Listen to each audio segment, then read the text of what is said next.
How do you learn who you really are? It's not found in books. It's found on the battlefield. All right, what's up, warriors? Welcome back, Battlefield of the Mind. I'm just gonna be real with you. I'm very happy today to have Angelo Vincent Deboni back. He was on an earlier episode, and it's been a year, and man, this recap has been needed. I'm excited just to hang. Yeah. So please, Vincent, let's just jump in. I'm excited to hear what you've been up to for the last year. Well, that's a whole nother story. So, Rick, I think, there's some stuff we spoke about last time, and I think I was telling you already that I work with people who are in gender transition, okay? And so some people might be getting nervous because I'm talking about this already. But what you must understand is I work with the interest to your listeners is the men who transition and then detransition.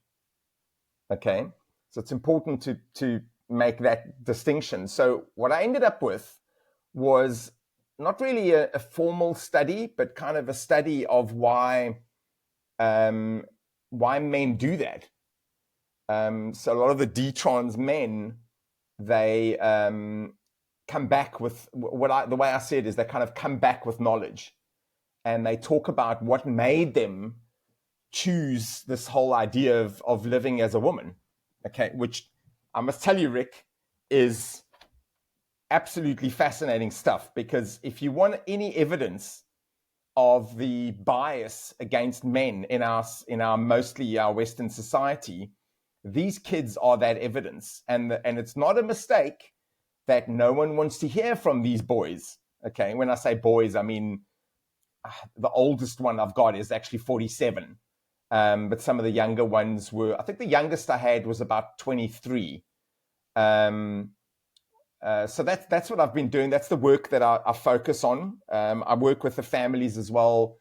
And this might be helpful to the people that are listening. Like, there's a lot of confusion about how to deal with a man who initially develops the incel culture, the incel paradigm, okay, the involuntary celibate paradigm. And that is actually the gateway to trans ideation.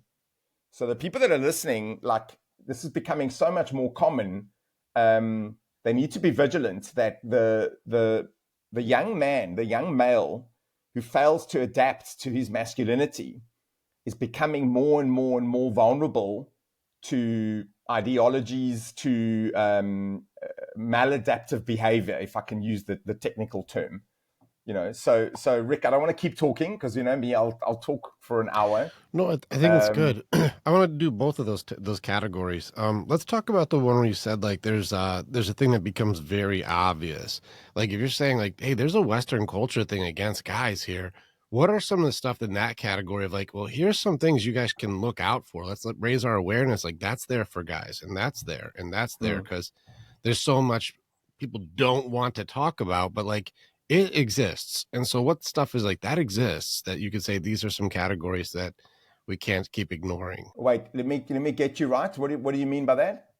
Well, if these guys are going through stuff where like they're doing transitions and they're like, this is what guys are facing to make it so it's even like that's even an option. What are some of the attacks on men in Western culture that you're seeing? Oh, exactly. Yeah. So the technical term is gamma bias. So if your listeners don't know what gamma bias is, you need to Google that. There's a organization in the UK run by John Barry and Martin Seeger.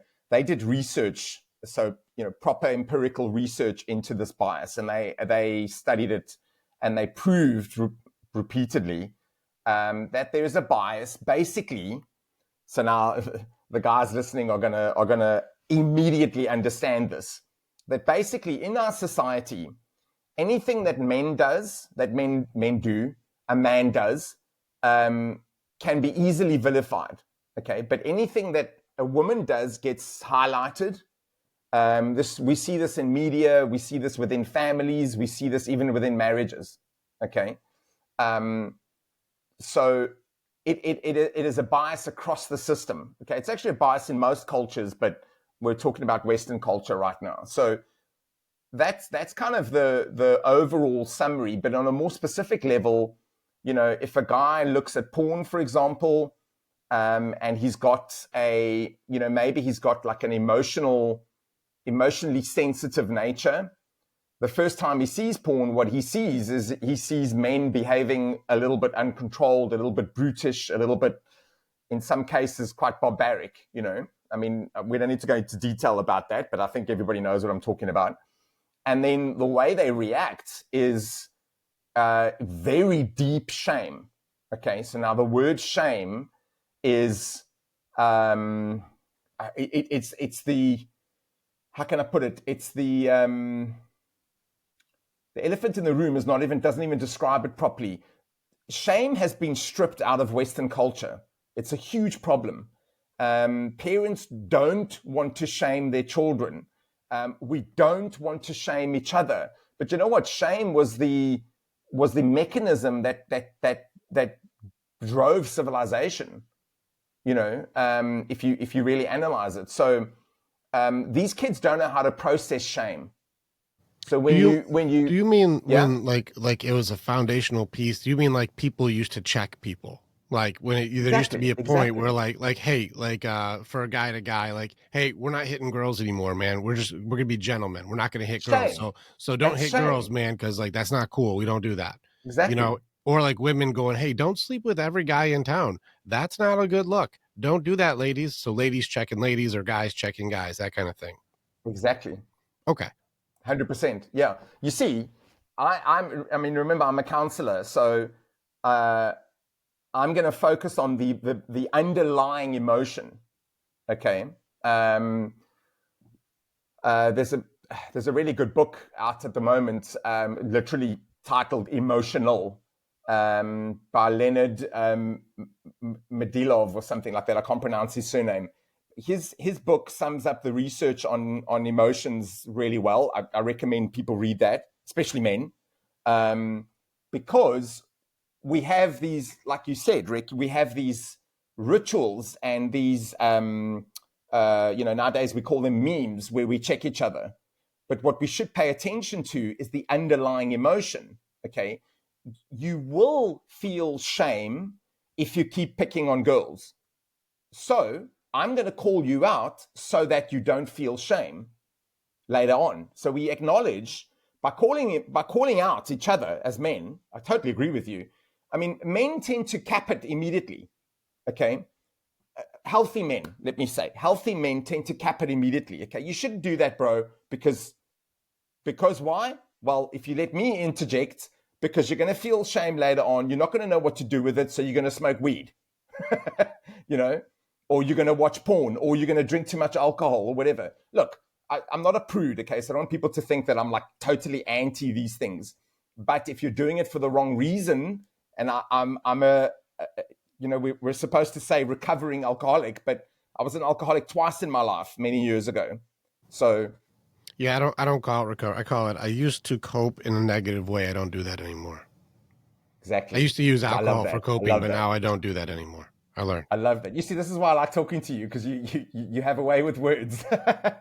Yeah, well, I write on this stuff too. So I'm going to do a Yeah. quick recap here. I called this out. It was probably a few years ago when I called this out when I Mm, told people, watch the judgments because that's going to be the attack.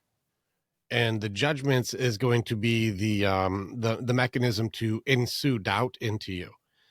Like you are bad, you are wrong, you're not good enough, you shouldn't even yes. talk, and trying Yeah. to apply doubt. I did an entire training on how to defeat doubt, shame, and depression, and they're all linked together, and it makes somebody Exactly. vulnerable like this. So if I say like you're not good enough, or you're not worth listening to, or you're born wrong, or you're stupid, like that's an external attack, which is doubt.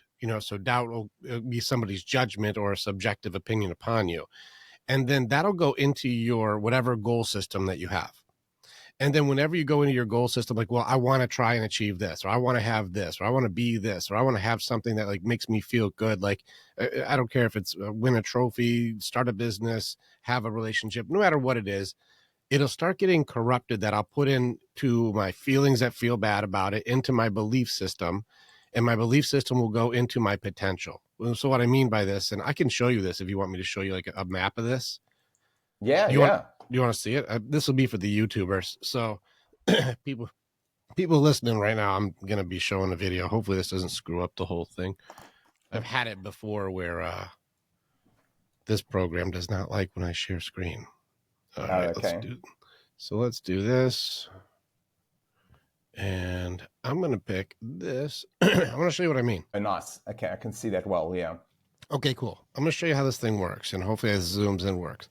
So here's where the enemies within come in. This is where I teach on like doubt, fear, excuses, distractions, and how they come into your feelings, which is the easiest avenue to get into Yeah. you is your Yeah. feelings. Love that. Yeah. And so doubt will come in like, you're not good enough, you can't do it, you're stupid, you shouldn't even talk because you're a male, whatever the judgment is, right? Mm-hmm. And then that goes into whatever it is I'm trying to do, my motivation, like whatever I want. Maybe I want to lose weight, or maybe I want to have a relationship, or I want to start a business, or I want to be the champ. Whatever it is, you have a goal, something you want to achieve. Well, that's what Mm. make it so your feelings about what it is that you want to do will start getting corrupted. Your belief system, which is the core of who you are, is going to go, well, maybe maybe I'm not good enough. Maybe I can't do it. Maybe I'm not. Well, how much potential do you have? Well, you have exactly as much as you believe you have. And so people are like, it's unlimited. It's like, no, you have a limit. It's whatever you decide it is. And so if somebody goes like, you're not good enough, you're like, I'm not good enough. Well, what do I believe I can do? And then when you go to try to get your goal, or you put some action into it, it's not going to be very Mm. much. And when you have low Mm. action that goes in, you get low results. And low Yeah. results goes back to like, well, my attitude about what it is I'm trying to do is not very good. So I'll maybe try one more time, but this time I really don't know if I can do this. They said I'm not good enough. I can't do it. I'm just a guy. I'm stupid, whatever it is. And now I barely, but like just the worst action into it, and get even worse results, which just Worse confirms. And at this results. point, Yeah. once I get these bad results, and then it goes right back to here at this line on the second time, third time around, is where it shifts. This is where it goes from you are not good enough, you can't do it, you're not worthy, you're bad. That's the doubt. That's external. At this point is when it shifts into a new belief system. This is where it shifts from you are not good to I am not good. This is where it shifts from Yes. There it external to is. internal. And it goes from like Exactly. you are to I am. Now that person no longer has to be around anymore. Once this belief system gets altered, your identity starts to get shaken. Now this changes from I am maybe I'm good enough to I am not good enough. Well, because of that, there's a death that happens, a loss of authenticity, a loss of purpose, a loss of potential, a loss. You die, something dies, something authentic dies, which will A kick on your death. loss I system. love that. I love that. Yeah. Yeah, something that's authentic dies, something that's I can do it, or I believe in myself. Well, that got messed up and that died. You don't realize your loss just got kicked on, so we try and push it down. I don't want to think about that. I don't want to talk about it. I'm not good enough. I am useless. I'm a piece of shit. I am an idiot. I am bad Yeah. for being a male. Whatever it is, I don't want to talk about it. But the anger will ensue because there's something there that was lost or taken, or an injustice that I was treated poorly, or nobody's listening to me. Mm. And then there's the bargaining element, like, well, maybe if I just act differently, maybe if I do what they say, maybe if I were to be this way, maybe I could be liked if I were to act what they tell me to do, whatever the judgment is. Maybe if I just do what they say, they'll approve of me and I can be accepted Exactly. again. And this is the bargaining phase you're going to go into. And then you're going to stack your shame. You're going to be just subconscious, just stacking it. I am a piece of shit. I am not good enough. I am worthless. I am. And when you start doing this negative self-talk stack, every single person I've helped out of Mm. depression does this cycle. They negatively Mm. self-talk something that came in externally that got corrupted into internally. And when Mm. this system is running, it's just going to keep reinvigorating the feelings that come from I'm not good enough, which just makes it keep feeding the belief system that I am bad. I am not correct. I Mm. am a Exactly. Yeah. mistake. I am. And your entire identity now is going to be corrupted because I didn't understand at this very spot right here how to stop an external judgment from getting in there to corrupt my system, which is whatever somebody said you are getting turned into I am. And being Yeah. able to do this, and this is why I teach, like, you can just break this contract. If you break the Yeah. I was contract just going to between say, doubt, If you break this Yeah. contract, it makes it so there's now a cognitive dissonance in your belief systems to say, well, the I am not good enough or I should not believe in myself now gets messed up. And this is why I teach people how to beat doubt very quickly, because this one had me down. Mm. The way you beat doubt is you understand that the definition for doubt is that doubt offers nothing and takes from you everything. It's important to understand this. So if I said, well, I have a dream or an idea, well, if you get that idea right, I've got all this potential, all this stuff that I could do, it'd be fulfilling. I could, win the championship. I'd feel good enough, or I start my business, or I get Mm. security or safety or belonging. You get all this potential sitting there if I have like the dream, and then someone will say, you're not good enough, or you're a piece of shit, or you should shut the fuck up, or whatever the Mm. judgment to try to put you down is. Now, if I look at all the possibility that I get with potential here and someone says, you're not good enough, what is this offer going to give me if I accept the I'm not good enough offer? What do I get? Do you see it? What do I get if Yeah. I Yeah. go, you're not good enough? What do I get? I get nothing. There's Yeah. nothing there. You're not good enough is nothing. I'm not telling you a better way. I'm not teaching you something new. I'm just judging you to tell you something that's just a judgment. But there's no Yeah. substance to the offer itself. And so I've got all this potential for my motivation or my dream or my goal or my vision or whatever it is. But then I got this offer for nothing. And people don't understand how to watch for these offers or that you can even decline them. And so they start running these offers through their entire system. But really, right here, all you have to do on doubt is go like, you're not offering me anything. You said I'm a piece of shit. I mean, what are you offering me? You're like, nothing. I just wanted to say you're a piece of shit. I'm like, so you got nothing? I'm like, no, I just want to call you a name and make you feel bad. I'm like, yeah, Mm. you got nothing. I'm going to push that. I'm going to decline that offer and remove that from the Mm. table. You got nothing there. This allows me to keep my self-worth, my self-esteem, my confidence intact because I didn't allow somebody's judgment to start corrupting my system. The reason it's important to understand this is because if you Mm. can go back and rescind that offer and say doubt offers nothing and takes from you everything, once you can cut it here, even after it's become shame, it makes it so the doubt can actually be Yes. rescinded. And this makes it so Yes. the shame actually does get goofed up because now you're able to get to acceptance and closure because you now can challenge it because it's external. It's a different thing now. It's not internal anymore.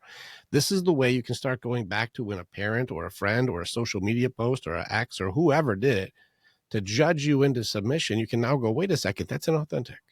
That's not true. The reason we have to watch for it is because once it goes through the whole system, it turns into shame and then becomes a loss. It changes the definition, which encourages depression, which makes you very vulnerable. It goes Exactly. from external, which is doubt offers nothing to take from you everything, and then stacks shame to create apathy. And this is where depression is you can't even get up and move. You don't even want to Apathy. get off the Exactly. couch. You don't want to get out of bed. And that Yeah. changes the definition to personification, which means you become nothing and it takes from you everything. It Mm. becomes identity. And this is why it's important for what you just said for like, watch out for the judgments. This is why I teach, like, watch for the judgments. Subjective opinions are not offering anything.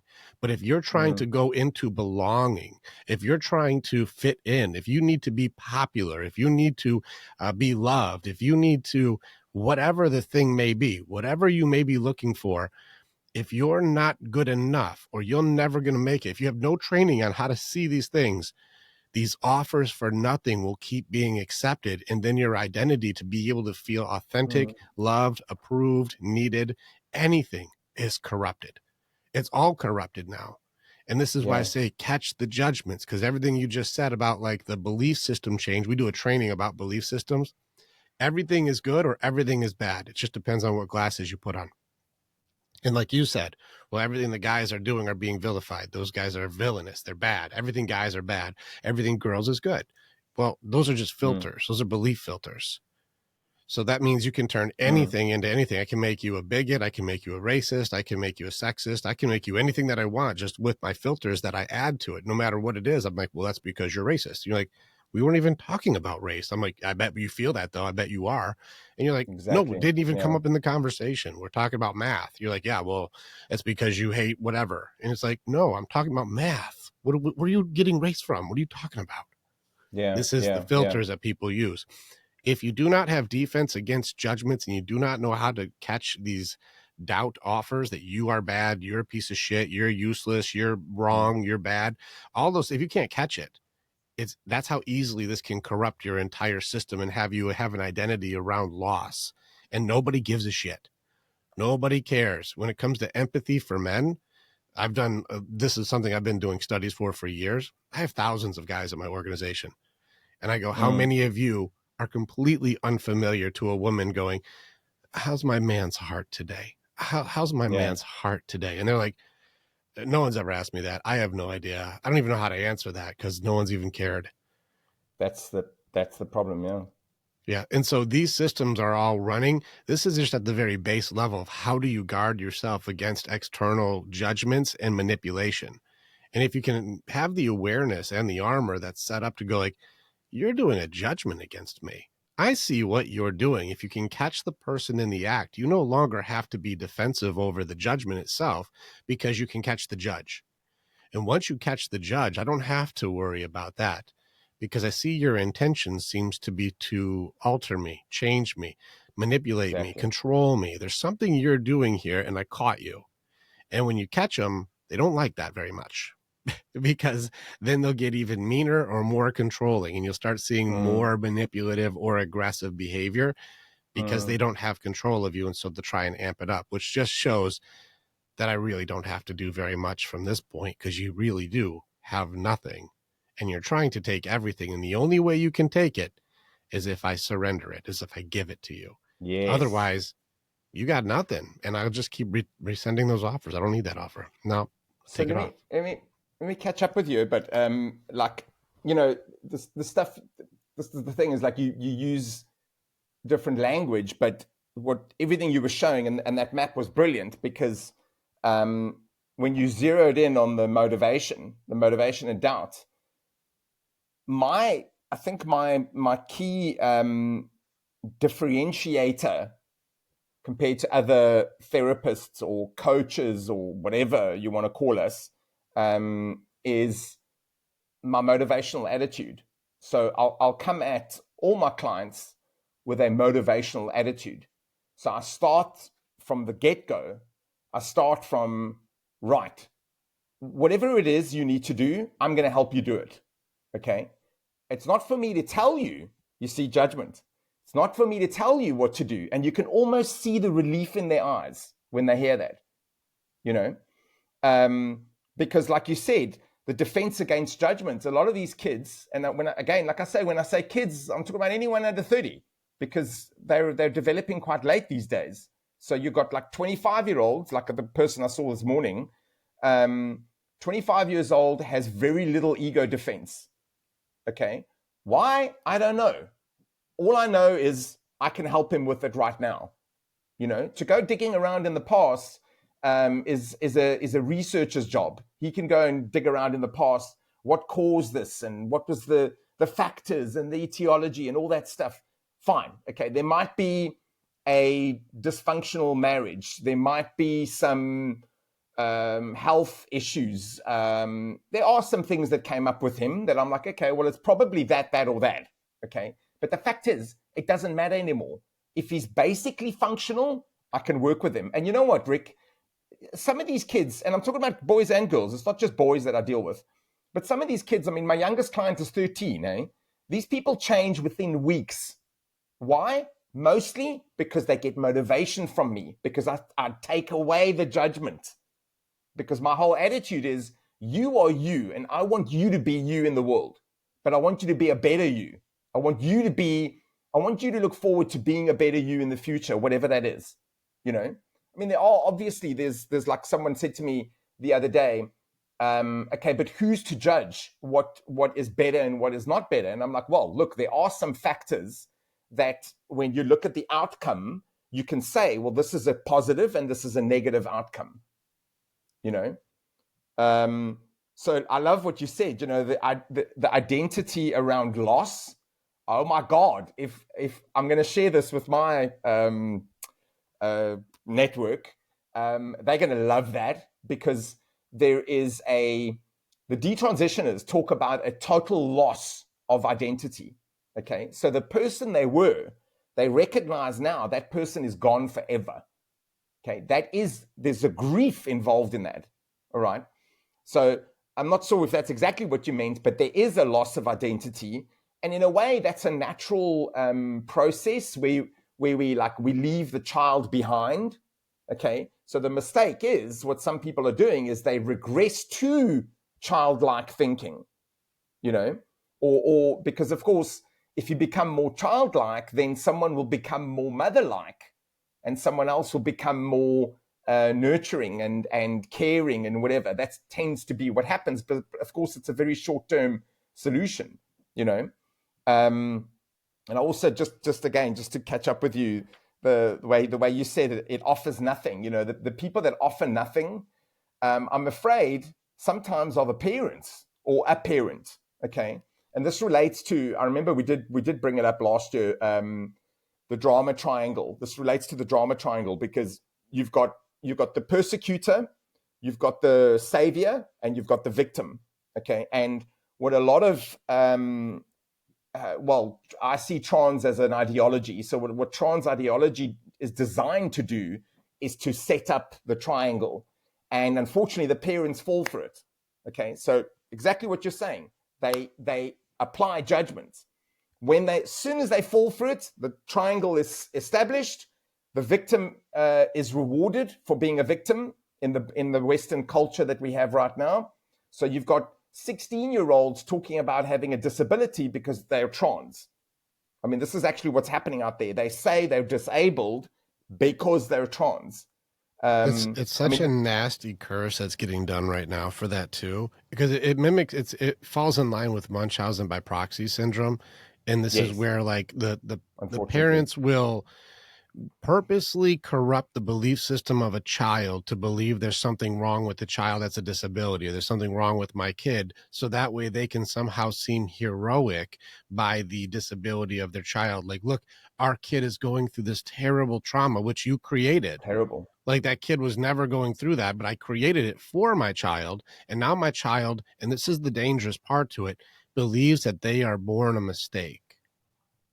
You're Yes, born wrong. You're wrong. You were yes. born wrong. God fucked up with It's you. You were born damning. incorrectly. Yeah. And that right there, and this is why it's so concerning, because I have worked with transgender people. Like, the thing that's Okay. concerning is that when you're working with someone like that, that it's almost a 50% suicide rate, just because I am born as a mistake. There's something wrong with me, and destroying that belief system It's terrible. is Yeah. Yeah. necessary whenever I work with people. It's because it's not correct.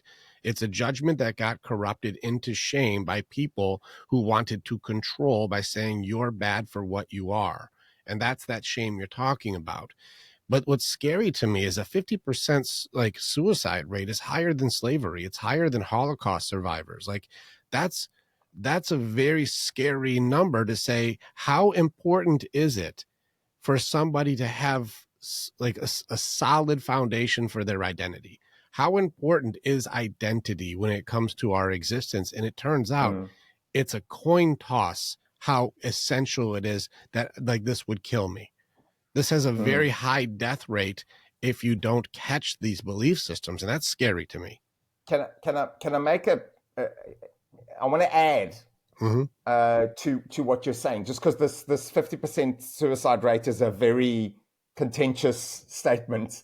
Um, I don't know if you'll agree with this, but what I would say is the problem is when we talk about the the death rate of a mental illness. Okay, um, that's very specific language. So what exactly they die of gets a bit complicated. So the thing is with the trans identity is it's a massive umbrella that covers anorexia, covers depression, ADHD, autism, blah blah blah blah blah. Okay, so Anxiety, bipolar yeah, disorder, yeah, all these. anxiety, Yeah. the substance abuse, Mm-hmm. trauma. You know, there'll be all sorts of things that'll be covered by that. So I just want Rick, if you don't mind me just putting this technical thing, is because I No, it's think it's good. a little bit misleading to say that there's a 50% death rate in trans people. Okay, because you have to analyze exactly what that is. So I just want to be careful there, fair because enough. No, because you get what I'm saying. there is a compounding of other issues that Yes, seem to exactly, feed this, and this is also exactly. multiple judgments. And I will count diagnosis as judgment. Like if you think about, you Yes, see somebody who gets a diagnosis and then they start behaving like their diagnosis. That's yes, why there's certain exactly. terminologies today that I actually Yeah, go against pretty aggressively, and I will debate people on, like I do as well. like Most of them. attachment disorders. I'm like, that's not a real thing. Yeah, Like I studied that yeah, shit. I'm like, this is all made up. This is not a thing. That doesn't work like that. But when people believe that the way that they connect or the way they attach is corrupted, that means they will sabotage every dynamic that they have because they exactly. believe they have a thing. And they go, well, it's not my fault. It's because I have anxious attachment disorder. I'm like, anxiety is just Yes, fear amplified, which means things that aren't really happening, that you can create abstract, battles, which is a superpower, not a disability, by the way. And then being able to take that and say, well, that's why I can't connect to you, because I freak out too much. They'll make no, sure they freak out too much so that way they yes, can't connect, yeah, because they have a belief system on a diagnosis yeah. that probably came from someone's fucking TikTok. Can I throw something in there? Yeah, for sure. TikTok. Please don't even bring up TikTok. God. Um, I'm laughing because you sound like me now. A couple of my clients, okay, let me explain. Okay, so give me a minute.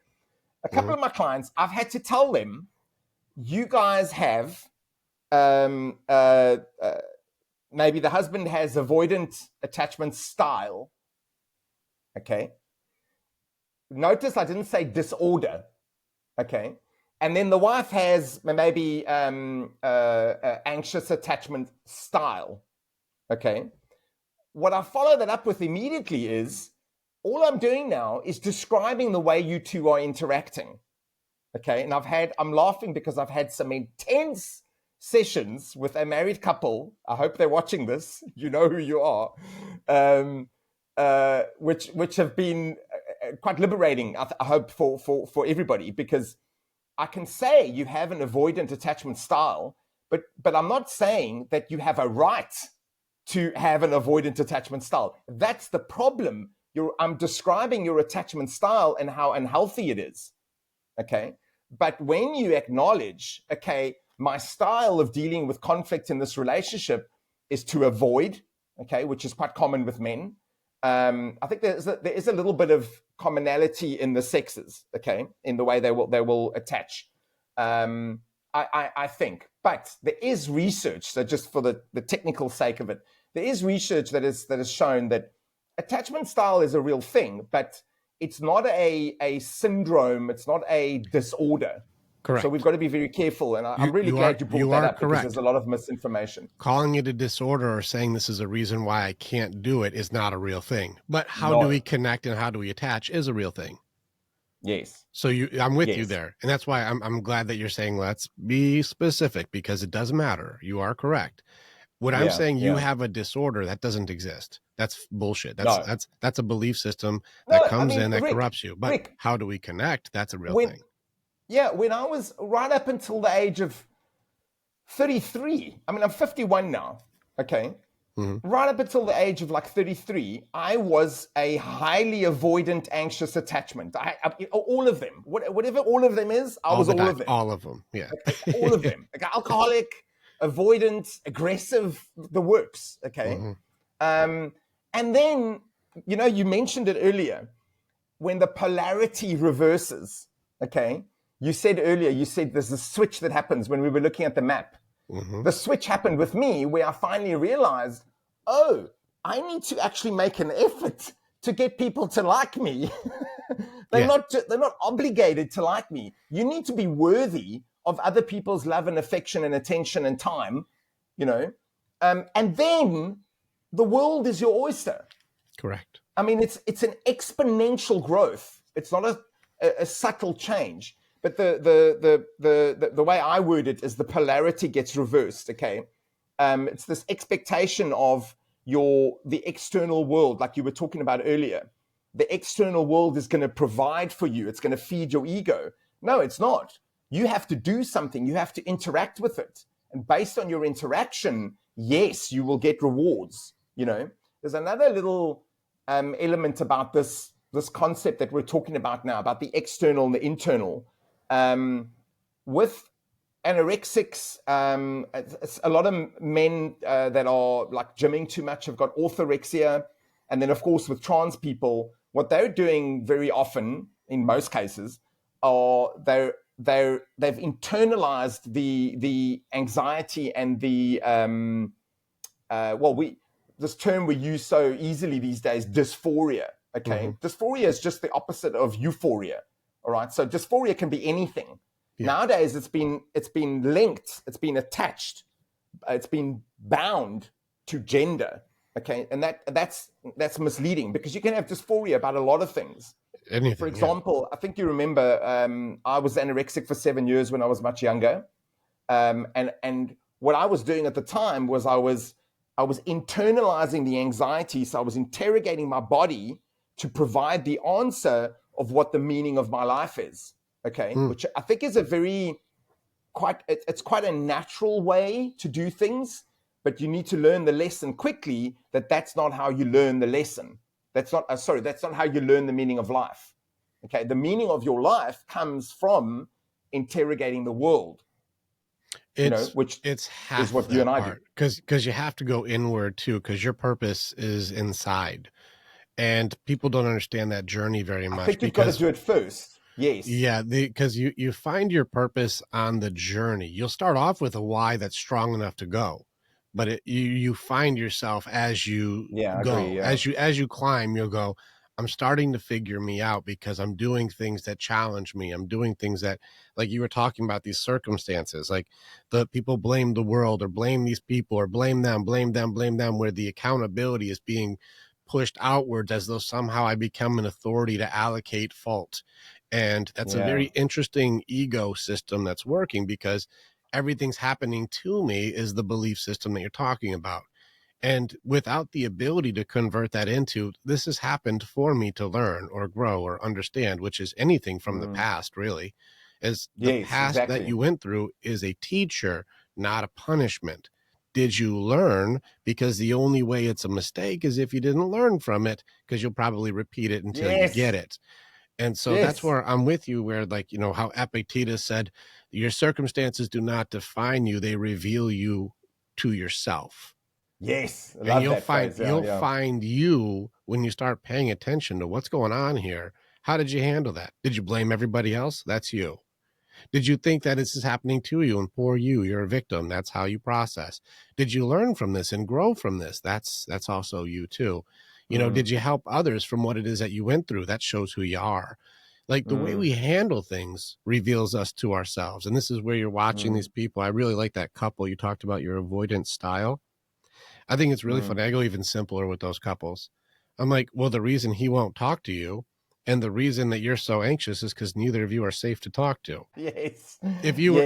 were if you were able to process truth without control, well, they'd be back to sharing with you again, like you guys used to before you got married. Yeah. The Yeah. reason you got married is it used to be like, yeah, I'm going through some tough things. And you're like, well, let me hear about it. I can listen for you, before it turns Yeah. into, now I own you, so you have to do it my way. And I'm like, oh, that Yeah. kills love. That doesn't connect. And that means anytime that we react when somebody tells us truth, we teach that person to lie. And this is where people don't want to take accountability. Mm. Where if you were like, Mm. hey, Rick, I want to share something that's really important. I'm like, you're a fucking asshole for that. Fuck you, you piece of shit. Fuck off. You need to shut the fuck up. And I start freaking out. And the more I freak out, the more you go, whenever Yeah. I share truth with this guy, he freaks out He on me. freaks So out. Yeah. I'm not going to share with him, because he goes into blame, shame, judgment, punishment. He's going to try and make me feel bad because they Mm. can't handle information. So I won't Mm. give them information. They can't seem to handle it. So then he becomes avoidant, and then she becomes anxious because she's making up all the things she thinks he's thinking, and he can't share with her because she'll freak out. That's that couple. Yeah. And I'm Yeah. like, neither of you are even safe to talk to because you can't deal with truth. So that I mean, that's a spot on, because literally what I do with them, I mean, I must be clear, like I deal with multiple families systems, Sure. because we're trying to deal with the whatever it is. There'll be different issues, but I prefer to take a system approach when they're willing, because obviously that They have to involves be. Yeah. sessions with each member of the family and that kind of thing. But if the parent, for example, comes to me about their child and wants me to fix their child, it's not that simple. Like, I need you to cooperate. I need changes to happen in the family, Yeah. And that means that, just to go back to your point about them not trusting each other, I become then and this is a very awkward position. And if any of my clients are listening to this, that I say this often. You've put me in a very awkward position. I want them to be aware. You see, shame. I want them to be aware. You have put me in an awkward position. You've brought me into this situation. You're saying, okay, we'll pay you to resolve this situation, but you're forcing me to address the problem. So what's going to happen is I'm going to mention the problem and you're both going to freak out because that's what you've been doing before I came along.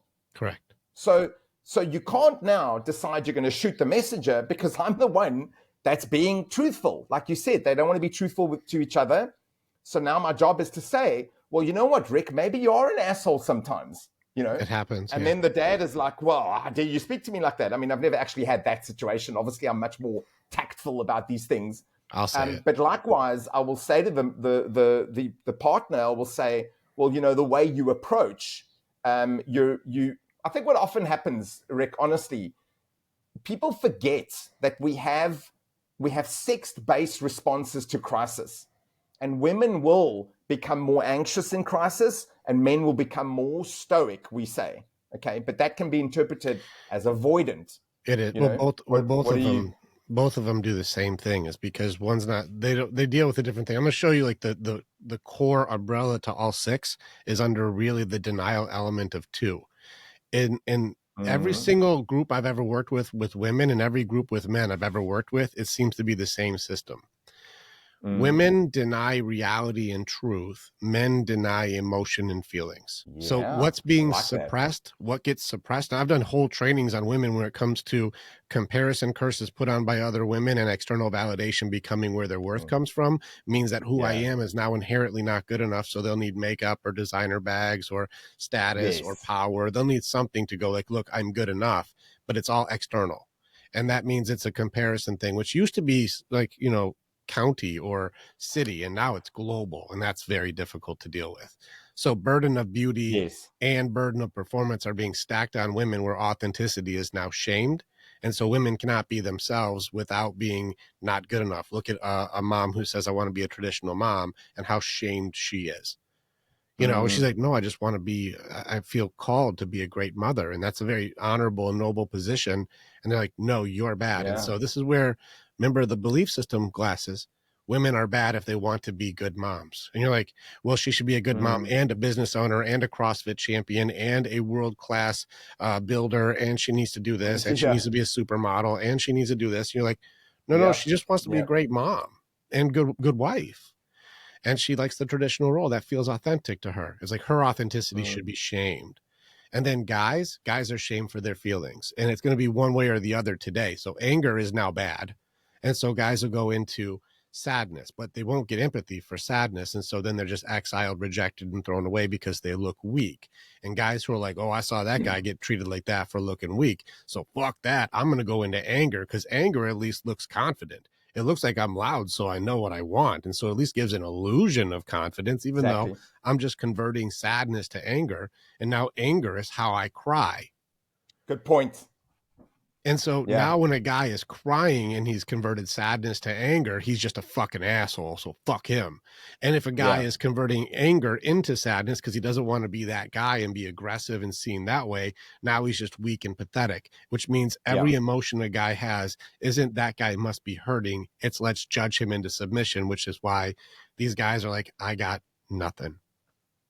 I can't have a human emotion, so I have to suppress everything because I have to be stoic. Exactly. Otherwise, I am rejected outright. There is no win, because if I'm angry, I'm an Exactly. asshole, and if I'm sad, I'm weak. Either way, Yeah. I'm unwanted. And this is where they go, I got nowhere. I got nothing. This is why it's So important it for the becomes men's. safer to feel nothing. It becomes the only option to be included. Remember, Yeah. because approval and belonging is a core human need. We're a pack animal. We're a herd animal. And so we have to belong somewhere. And if there's things that I will do that will get me exiled or excluded or isolated or thrown away or, removed, I'm not Mm, included anymore.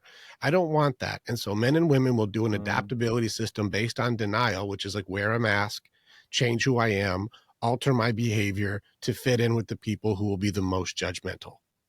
That's a yeah, very important exactly. sentence. I will change me to match whoever the most alpha, judgmental, mean girl or dickhead jock or whatever the dude is or the girl is. That would be like, that's the person who I have to make sure I don't get on their bad side Mm, because they'll kick me out. You have to change now. You have to. This is where the masks that people wear, that's denial. Well, guys will deny their humanity and become the rock for their family. I got to be the rock when there's a death. I got to be the rock for everybody because I'm the mm. stoic one, right? And I'm like, well, what feelings do rocks have? None, There's exactly. no feelings for rocks. And then women, there's no block on their emotional outbursts. They can be as reckless as they want because there's no consequence. Because, like you said, women stop checking women. And so now what used to be vilified is now glorified.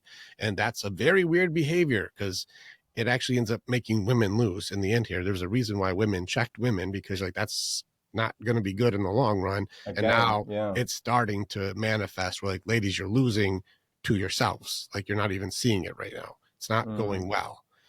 And so mm, when women are leading, they're not showing empathy and they're not showing compassion for men. And so that's not a leader because leaders can't be subjectively empathetic. They have to consider the pack. And if they have only selective members that I don't care about that one. I don't care about that one. That's not the leader. That's a bad boss, mm. is what that is. They want to be a boss babe. No, that's a bad boss. That's what that is. Somebody who doesn't give a shit about certain members is not a good leader. Yeah, yeah. And so this is where you're watching the behavior happening right now, where it's getting pretty loud to see these circumstances. You're getting very loud to see the judgments. You're getting very loud to see which umbrellas it is that people are using as their survival system. And it's all in the loss system, by the way.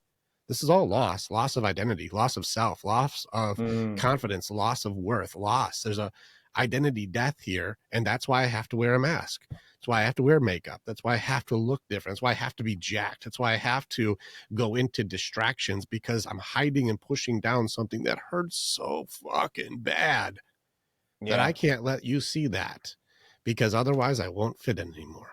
It's the base level. So it's denial is the main thing. People are all just gimping by men are suppressing their humanity. Women are suppressing reality and truth. They can't handle it. Mm, And so now nobody can talk to each other because nobody's safe. Guys can't share their feelings because women judge, and girls can't be authentic or accountable because that would make them not good anymore. Fucked. yeah. It's it's loud to me. I'm like, you're all doing the same damn thing. Everyone's doing the same thing. You think you're all unique doing the same shit. But this is everybody's system if you're untrained. If you don't know what to look for, Mm. everyone's just mostly lying to themselves all day long.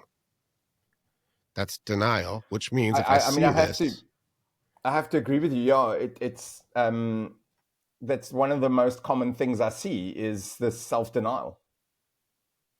And one of the most common things I hear from like I'm very fortunate that people refer me to their friends or to uh, other support groups or whatever. But that's one of the things they say is, oh, you can go speak to this guy, Angelo, because he's going to be straight with you,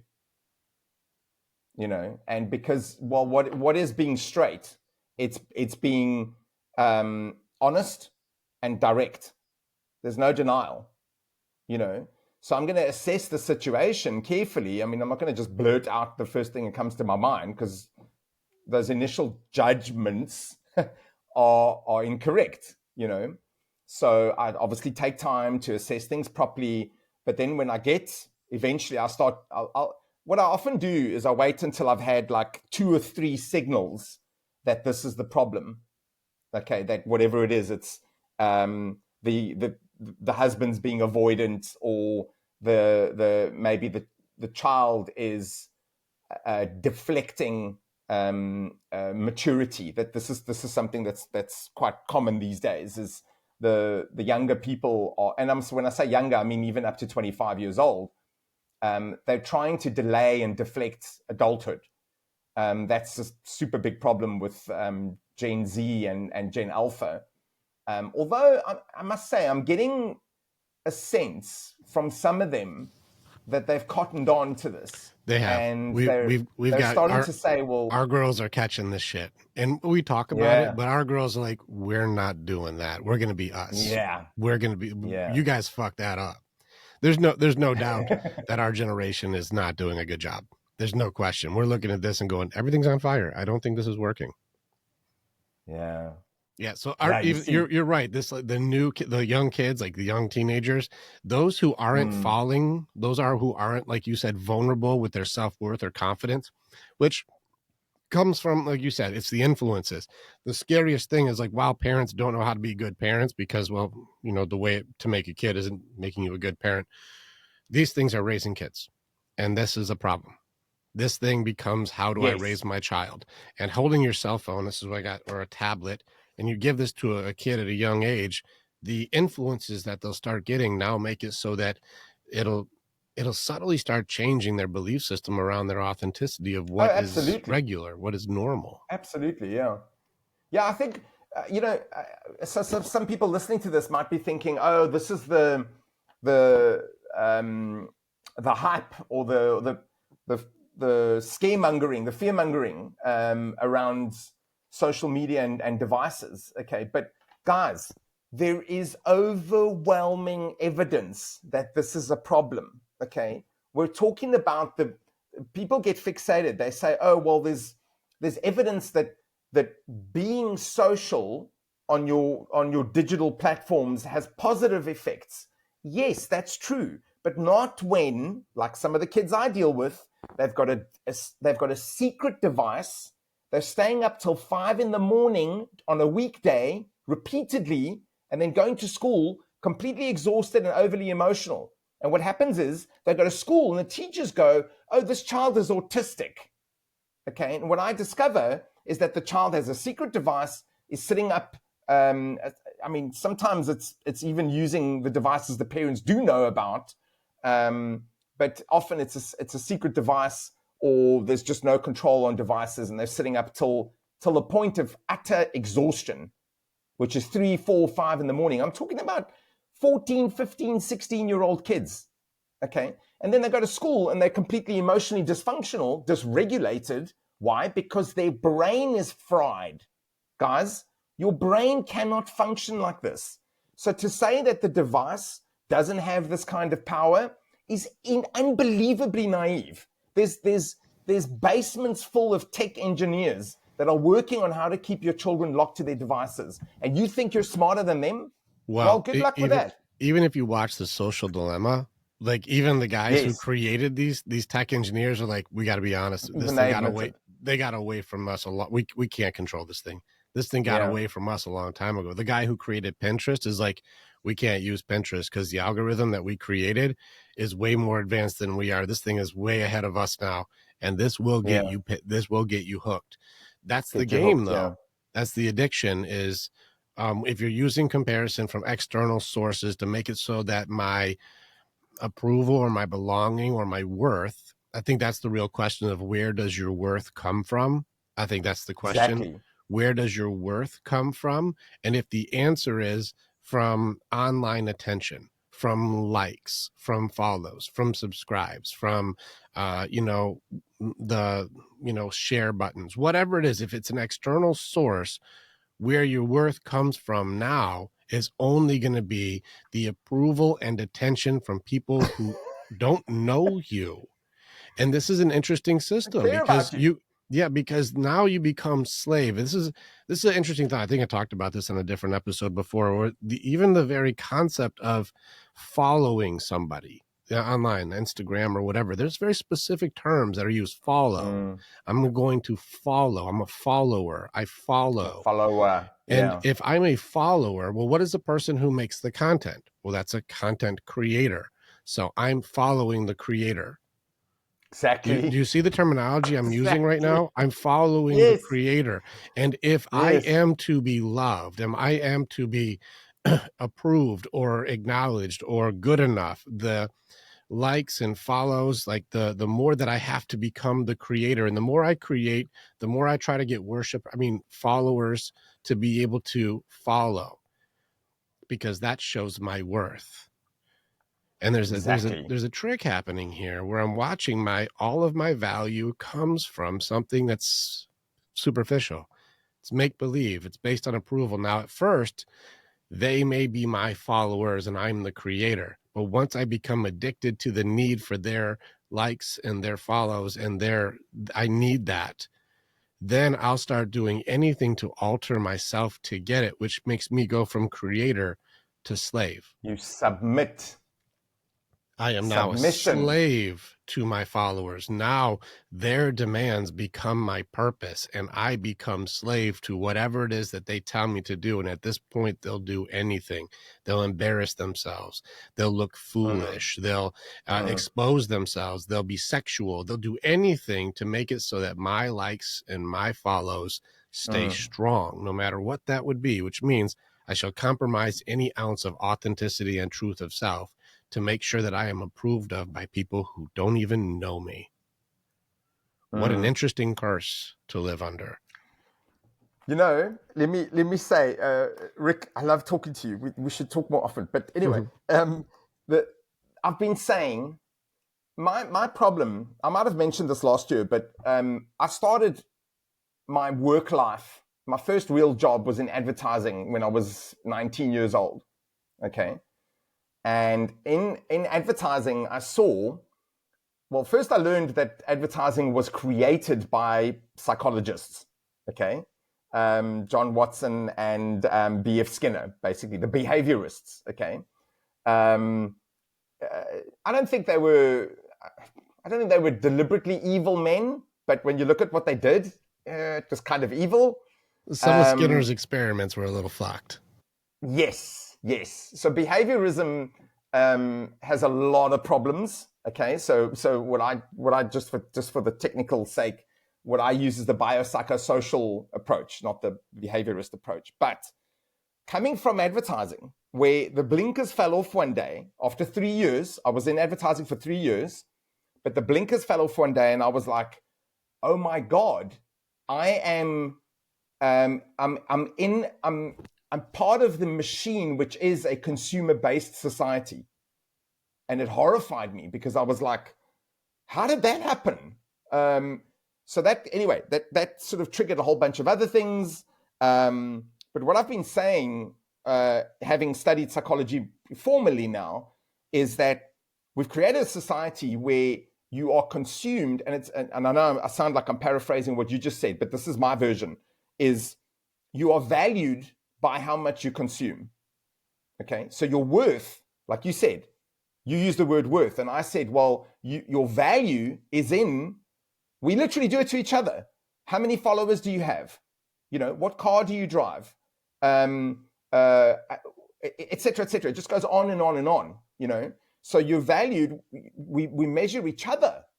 So we must pay attention to the fact that we do it to each other for how much you're consuming instead of how much you're creating. Okay. Now let me explain that a little bit as well. Because so just remember, I grew up in Africa. I grew up in South Africa, but it's still Africa. Okay. And I didn't realize, but I was absorbing a slightly different culture. Okay. In African culture, okay, let me just preface that with, from my perspective as a white man who's Italian, who grew up in Africa. Okay. I'm not African. All right. Obviously. So, I mean, but from my technically perspective, you are. If you grew up in Africa, that's African. yes. Well, I suppose let me say If I'm not black. Okay. if you were born in Egypt, that's Africa. You're African, yes. And I certainly, now that I live in Sweden now, but I certainly realize that I'm not a typical Westerner. That's for sure. Okay, because I've got certain value-based systems. Okay, that I take from partly from my Italian heritage and partly from African culture, which was a man's role is to provide and protect. Okay, this is traditional masculinity, as it turns out. Okay, I later discovered, and also in Africa, if you're not contributing, which means creating, and I mean in the real sense. I'm not talking about digital garbage online, okay? I'm talking about actually creating something meaningful. If you're not creating, well, then, people won't condemn you, but they won't value you, all right? So now, if I can just throw in here while we're on it, just keep in mind that women have a superpower, which is they can create life, all right? Men are constantly in a state of anxiety as opposed to women, an underlying anxiety. Okay, this is where the existentialism comes in. I don't know if you remember, but I practice existentialism.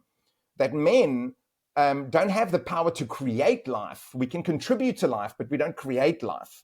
So men are obligated to constantly be pursuing creation, creativity, productivity, okay, which is often why men are the ones that are entrepreneurs, and we set up businesses, we build things, et cetera, et cetera. I Well, thought you were going to oh chime yeah, in there. well, I was, but just because I interrupt a lot, but we're built for No, go for progress. it. Men are built for progress. We're built for that, and there is purpose for it. That's why we're the more logical, and women are more emotional. It's not screwed up. It's not wrong.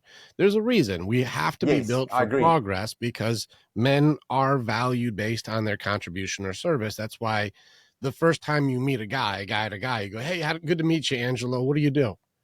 What do you do? That's 100%. the first question is like, why? Because that's going to go, hey, this is my first interaction or assessment of your value Yeah. that you contribute. So if I go like, oh, I'm a video game content creator, but I don't have very many followers, so I don't really make much money on it, versus I'm a doctor, or I am a CEO, or I am a, whatever, philanthropist, like depending on what the answer would be, you're going to be like, okay, I at least have gotten at least a base level 100%. contribution of this 100%. guy's this assessment of worth. It's partially superficial, and it's obviously just a very surface level understanding of the human, but it's the first question guys do to guys. It's the first question. So what do you do, man? Like, that's the first question. And very rarely, think about this too. If I said, so what do you do? Your first question isn't going to be your favorite. Your first answer is not your favorite hobby. It's not going to be like, oh, I love golfing. I love, Yeah. jet skiing. You don't talk about your favorite. I collect these things. You're like, no. What do you do for work? And I'd have to correct you because I need to go to value assessment, not enjoyment. You see, I'm doing it now. This is just how people interact. So you're not Yeah. wrong when the societal measurement is subconsciously there, but also women have hypergamy. And this is something that's gotten very corrupted these days, which needs to get balanced back out again. It's because they're calling a high value man based off of superficial points again. No different than me going, so what do you do? Women will go, what do you do? So I can assess what I get. And this is like, oh, Yes. if you're a doctor, that's very different than if you're in school. Well, what are you in school for is going to become a big thing I need to assess then. I'm in school for ice cream making. You're like, you're going to have your own ice cream business? No, I just like ice cream. You're like, not very high potential on this one, Yeah. or like, I like to be in the orchestra and I'm the lead French horn. And you're like, probably not going to be as good as doctor. I'm going to go with that one, and so there's a value assessment for potential, but women aren't going off of values like loyalty, honor, kindness, generosity, strength, commitment, disagreeableness. They're not doing values. They're going, he's over 6 feet tall. He's got a six pack and he's six figures. That's my guy. I'm like, those are all superficial. Those aren't values. And this is why it's getting corrupted, is They're because, proxies. right. And it's no different than going like, this must be a good woman. She's got a pretty face, big boobs, and nice butt. So that's a good woman. It's like, those are also superficial. That's not who she is. Yeah. That's not a 100%. values. Yeah. Those are superficial value, which means if she likes him for his money and his height, and he likes her for her body, we have a transactional relationship. No wonder they're failing. Because where does your worth come from is only something that is superficial, or in this case, a depreciating asset, which is a very But you see, interesting thing. look at what we've done here. Like, you talk about the external sources of value. That is everything you've just said. Is when the society has been flipped. Correct. Again, that polarity thing that I talk about. When the polarity has been flipped, is okay. Then we're looking for the value in the other person instead of saying, "I know my value." I know my value. Okay. So my value, I can say this because when I met my wife, I was a different man. Yes. At 33, I met my wife. I knew my value. I needed to see if she could see my value. Or at least your And I, potential value. and my potential as well. Of course, Yes. absolutely, Yes. absolutely, yes. I don't want to sound arrogant, like, Sure. because I was like I think most men are. We are quite ambitious. Again, like I said, we're driven to constantly create. Yes. Okay, that's why you'll get men that work right up until they're like 83 years old. You know, whereas women are like, okay, I've done my job. I'm gonna chill unless they get reanimated by some other cause or whatever. Obviously. Hmm. But that external sources of worth, you know, I just think there's something interesting about this because, and I'm being very general, obviously, but a Yeah. woman creates life with her body, and her child becomes the external source of her worth. Okay, a You're true. man That's has to go true. and build a building. He builds a bridge, he builds a building, he builds a car, he creates a business like I did. For those who don't know me, I had my own business for 21 years before I studied psychology. Okay. I was very proud. That's why I say I'm happy to say I am a self-actualized, very, what's the word? I've forgotten the word now. Self-actualized, autonomous human being. Okay. I don't, it sounds like I'm bragging, but guys, I'm 51. Okay. I've earned Well, it. Okay. well, that's So, it's not bragging. I think people would call it arrogance when it's really competence. yeah, You're yeah, capable. I yeah, know how to do that. I am that. This is not. It's not an yeah, ego thing. It's objective. That's what I am. yeah, I am yeah. independently And able it to did take care come. of my own self. Like I don't. I'm autonomous. I'm good. Exactly. And I mean, what if anyone's sort of analyzing this? What I'm very happy to say as well, like I said earlier, is a lot of this only clicked when I was like 33. Hmm. Okay, so I don't want people to think that I was sort of swanning around thinking I'm God's gift my whole life. I really was. It was the opposite. But once I realized, oh, I'm doing it wrong, Yes. then I started doing it the right way around, and I got better and better and better at it. You know, and I would say that the reason why I could meet someone as amazing as my wife is because she herself was a self-actualizing. I agree with you. Self-actualizing. It's a process. She was a self-actualizing person, and she wanted to be with someone who's going to be on the same mission. You That's a know. very important sentence. Like this is where people this is where we goof up because she was going into a womanhood. You guys were in a thought of reciprocity, which means like, we are Mm. both actively going to grow together and our Yes. goal as a Key. relationship is for it to be better to be with each other than not to be with each other, which I think many people forget that's what a relationship is supposed to be. But there's something that's happened with the stunting of growth, as you mentioned before, with these new generations, where there is a stunt in growth where now 30 is the same as how 20 used to be 50 years ago. We're like, Yeah. I'm still trying to figure out what I want to do with my life. I'm like, dude, you're 30. You're just starting. It's getting later and later and later. And this is where I'm noticing the difference between boys and girls is boys and girls are takers. They try to get what's for me, for me. What about me? What about me? What about me? And whenever I see somebody go, hey, this person's suffering, and they go, they're suffering. What about my suffering? I'm like, boy or girl. This is childlike behavior. They're trying to get. I need to conquest. I need to take. I need to procure. I need to get mine. Get me, Yeah. me, me, me, me. That's boy and girl behavior. Men and women behavior is how can I give? How can I serve? How can I build? How can I Yes. encourage? How can I support? How can I make that better for you? And men and women are givers. Boys and girls are takers. Now we're seeing Yes. more and more people who are maybe old, but aren't mature. And I say, just because you have grown doesn't mean you have grown, or just because someone is grown doesn't mean they have grown.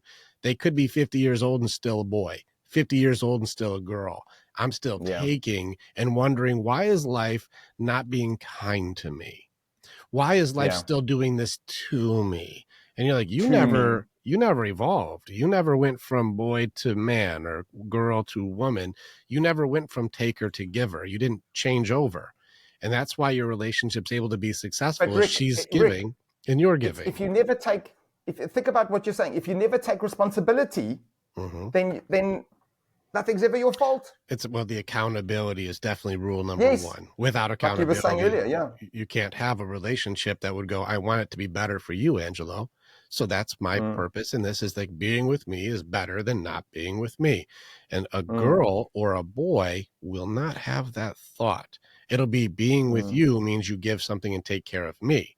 Instead of Yes. being together means I make it better for you as you make it better for me. Together is better instead of it's only better when you get better and give it to me. And that's where you'll have a man with a girl or a woman with a boy, Yeah. and they're not catching, there's no growth mindset. Now, you and your wife were both like, we're both in growth mindset. And you're like, good, now we can be a rocket ship of encouragement to each other to Mm. propel forward. But if they don't understand what we just said right there, there's a lot of people trying to make it work with somebody who never grew up. 100%. 100%. Yeah. I'm struggling to not laugh more about that because, um, you know, it's a bit awkward for my wife and I because we make friends with people and then immediately we start hearing about the difficulties they're having in their marriage. Mm-hmm. And both of us are like, this is really weird because I'm like, why did you get married? Like, It's a good question. what were you thinking? You know, maybe why did you get married to that person? Okay, I think a lot of people can make a mistake, but I don't know. I don't know what the requirement should be. But you should be mature. You should be able to feed your own ego before you depend on someone else to do that for you. Isn't it interesting how many times the answer is I didn't want to be alone? Yeah, That's an interesting response. Is like, wait a second, exactly. you locked them down so that way they don't leave you, which is more like trapping than healthy growing relationship. It's like, And it implies that anyone would do. yeah, and this they also when I see that behavior of fear of loss is the reason for connection. I don't want to be abandoned, I don't want to be left, I don't want to feel unwanted or unneeded, so I got to lock you down so that way you don't leave me. The entire connection system is based on something negative. And that means if it's a Mm, fear-based connection, like I'm afraid, which I guess would be the technical anxious connection or anxious attachment, I'm afraid of losing you. That's why I need to marry you so that way you can't mm, leave me. But the problem is, and this is where it becomes obviously loud, is if you're built for progress to create safety security for your woman as men, we need to create safety security. So when a woman says, I need space, that doesn't mean, well, then get out there and go get your own space. It means, no, I'll create a space where you're safe so that way you have space. I'll let you be in the space that I've created that is safe. Mind, heart, body, spirit. I'll create a safe space. Now you have space. Make that warm and fuzzy and work on your shit. I don't have to fix your shit for you, but I can make it so you're safe while you work on yours. This yeah, is where men don't understand. We're builders. We create. We do that. That's what we do. yeah. Women are terrible at structure building. I'll debate any of them on it. They don't build structure well. They don't. That's why the saying, men will build a house, women make it a home. Their job is to make Yes. inside wonderful. Our job is to make outside stable. That's the job. And if guys are giving women the job to build structure, why do you think they're saying, I'm doing everything? I'm doing everything. Even if you have 3 walls up and she's just got one, she'll still think she's doing everything. Men Mm, don't understand this element of it. And we're choosing partners that don't get it. We're choosing people who don't get it. And this is why we're watching struggle all the time. Because what does it mean to be safe to somebody, especially somebody who's here to take, somebody who wants to just give me mine, give me mine, give me mine. mm, We're mm, we're we're trying to make it work with the wrong mentality. There's no criteria anymore of, mm. whoa, is this a good woman, good man? It's I don't want you to leave me. And so when it's all based on fear, it's all based on fear. Now people will start controlling and or get complacent. It's one of the two. I Control just or want to say, complacency. like, this stuff about what you said about, the what was it, the man creates the home, the woman creates or the man builds the home and the woman what did you say? Builds the house, she makes it a home. She makes it a home. So that's a simplified version, but Very. there's research for people who are interested. There's research that shows that in terms of your sex based capabilities, your cognitive capacities, men are better at structural systems. okay, at organizational and structural systems. Hmm. This is, look, we're talking on a bell curve. You know, there's men are over here and women are over here.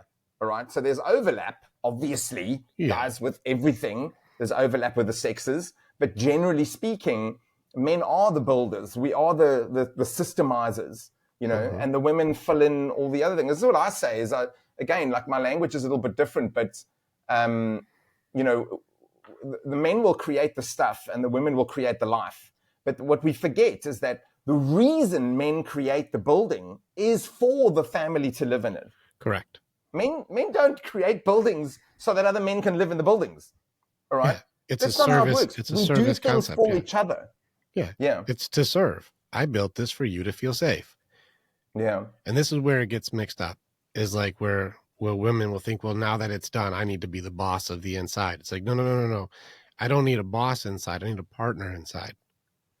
No, no, I built this for you to feel safe, so you don't have to do that. But your job is also to do. This is where Mm. it's getting corrupted for women really bad. They're struggling because women are taught that they have to be the structure builder, the provider, the safety, the security, and they don't do that. That's At not the their same wiring. time. Yeah. And that's why they're highly overwhelmed. If women were meant to do it, why are they getting overwhelmed so easily? It doesn't make Mm. sense. Like, that's not Mm. built for that. And this is where women are going from love me for who I am to love me for what I provide. And that's not a very good thing for women, because now you got to not only Mm. compete with men, and we've been competing with each other for always.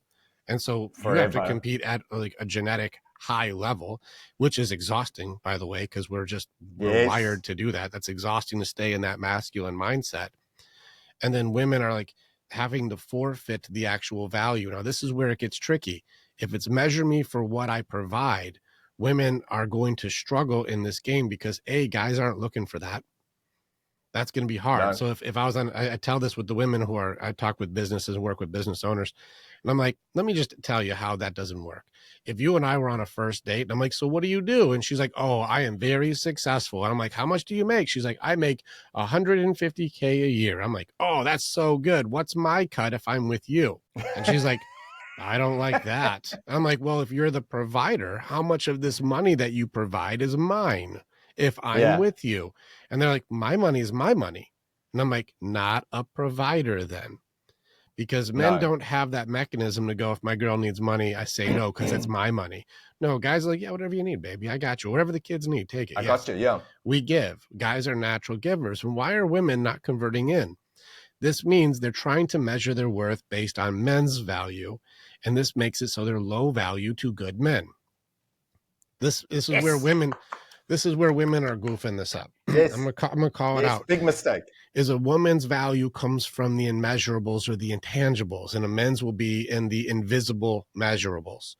This will mean like I make sure the lights are working, the door closes, things are operating correctly, that thing is fixed, the sink is working. I'm going to do the things that are supposed to work. And women are the ones who give the immeasurables, the ones I can't measure: kindness, generosity, encouragement, love, Mm-hmm. warmth, nurture, empathy, compassion. Like, how do Mm. you measure those? Those are all subjective but necessary. And women have been losing the value of what that is because that's what makes the place warm. But women are trying to be controlling, manipulative, mean, and nagging, and they think Mm. that's the same. But this guy who's doing Superman work, I built this thing, I'm a bricklayer, I'm a ditch digger, I'm a pool digger, I do hard work, I'm a window cleaner on a high-rise building, which is a life and death any day job. And that guy is out doing crazy shit that she would never want to do and or can't do, and then coming home feeling like I did some Superman shit today. And what's he want to come home to? Lois Lane, give me my warmth, my love, my nurture, my compassion. I'm happy my man is home, baby. Good job. Look what we've done today. I want to hear about your day. He wants that. I can't measure that. Those are immeasurables. And yet he comes home to kryptonite. Oh, you were gone all day. Why don't you Mm. do more chores around the house? I'm here. I'm slaving, which is also, I will challenge all my ladies, because I have a very large men's group, thousands of men. And whenever my guys are stay at home for any amount of time, they're like, I got all the chores done in like an hour and a half. I don't know what she's talking about. Yeah, Laundry was yeah, push a button. The dishwasher was push a button. There's a Roomba running around here vacuuming. yeah. It didn't take me that long to do. The kid ate, and then they were done eating, and we just played with the kid, and it was not That's that what I hard. do. It's not that So hard. I work from home. My usual desk is behind this wall here. I walk the dog. I do the laundry. I mean, it's all machines nowadays Right. anyway. Like you said, there's a Roomba. Every now and then I'll do a deeper vacuum or whatever. You know, and my wife gets home and you know what, Rick, you're going to love this. All I want is a thanks. Yeah, that's it. That's it. Words of That's affirmation, it. appreciation. That's it. Okay. Be nice. Give me a kiss and say thanks. That's it. And then Well, I'm done. I'm gonna give it a You little know? more because there's a part of us men, there's a part of us guys, ever since we were real little, that wants our girl impressed. There's a piece of us that loves it when our girl goes, "Wow, I got the best man." And like, damn, baby, you did all this? Look at this. Oh, There's a true. part of us that loves that. And so if Absolutely. No, she comes home and absolutely. goes, "Ooh, look what my dude did," you're like, you like that? Damn. You like that, baby? Like, there's a part of us that always wants, why little kids like, look, I can jump off of this, or look what I can build, or look what I can pick up, or look what I can do. There's a little Stewart from Mad TV inside of all of us. Like, look what I can do. Yeah. Look what I can do. There's a thing in there. It's been there since we were playing football or whatever we're doing. We're like, hey, did the girl see it? Did she see I just get that goal? Did you see I scored? Did she see I did that run? Did she see? Like, we always want to impress our girl. And that's free for our girls to give. And what's really funny is if you do a good enough job, it gets boring. How funny is that? I just did a training on Yes, perfectionism and how that's true. perfectionism is a curse. Because if you're always trying to get it perfect, just right, all of the effort not being rewarded, it's only perfect. Whether you hit here or you hit right next to the target, still missed your fail. But then if you start getting real good and hitting the target every time, they'll be impressed a few times. But after it's just, that's what I do. They stop It's like, noticing. yeah, they Yeah. stop noticing it. Even perfection Mm. becomes unnoticed and not impressive. And so the thing that we seek the most from our girl starts becoming unnoticeable. How silly is this? Is that even if you're perfect, you failed. And if you don't hit it just right, you failed. It's a double fail system. This is why the growth system you talked about is the only way it works. We're both growing Mm. together.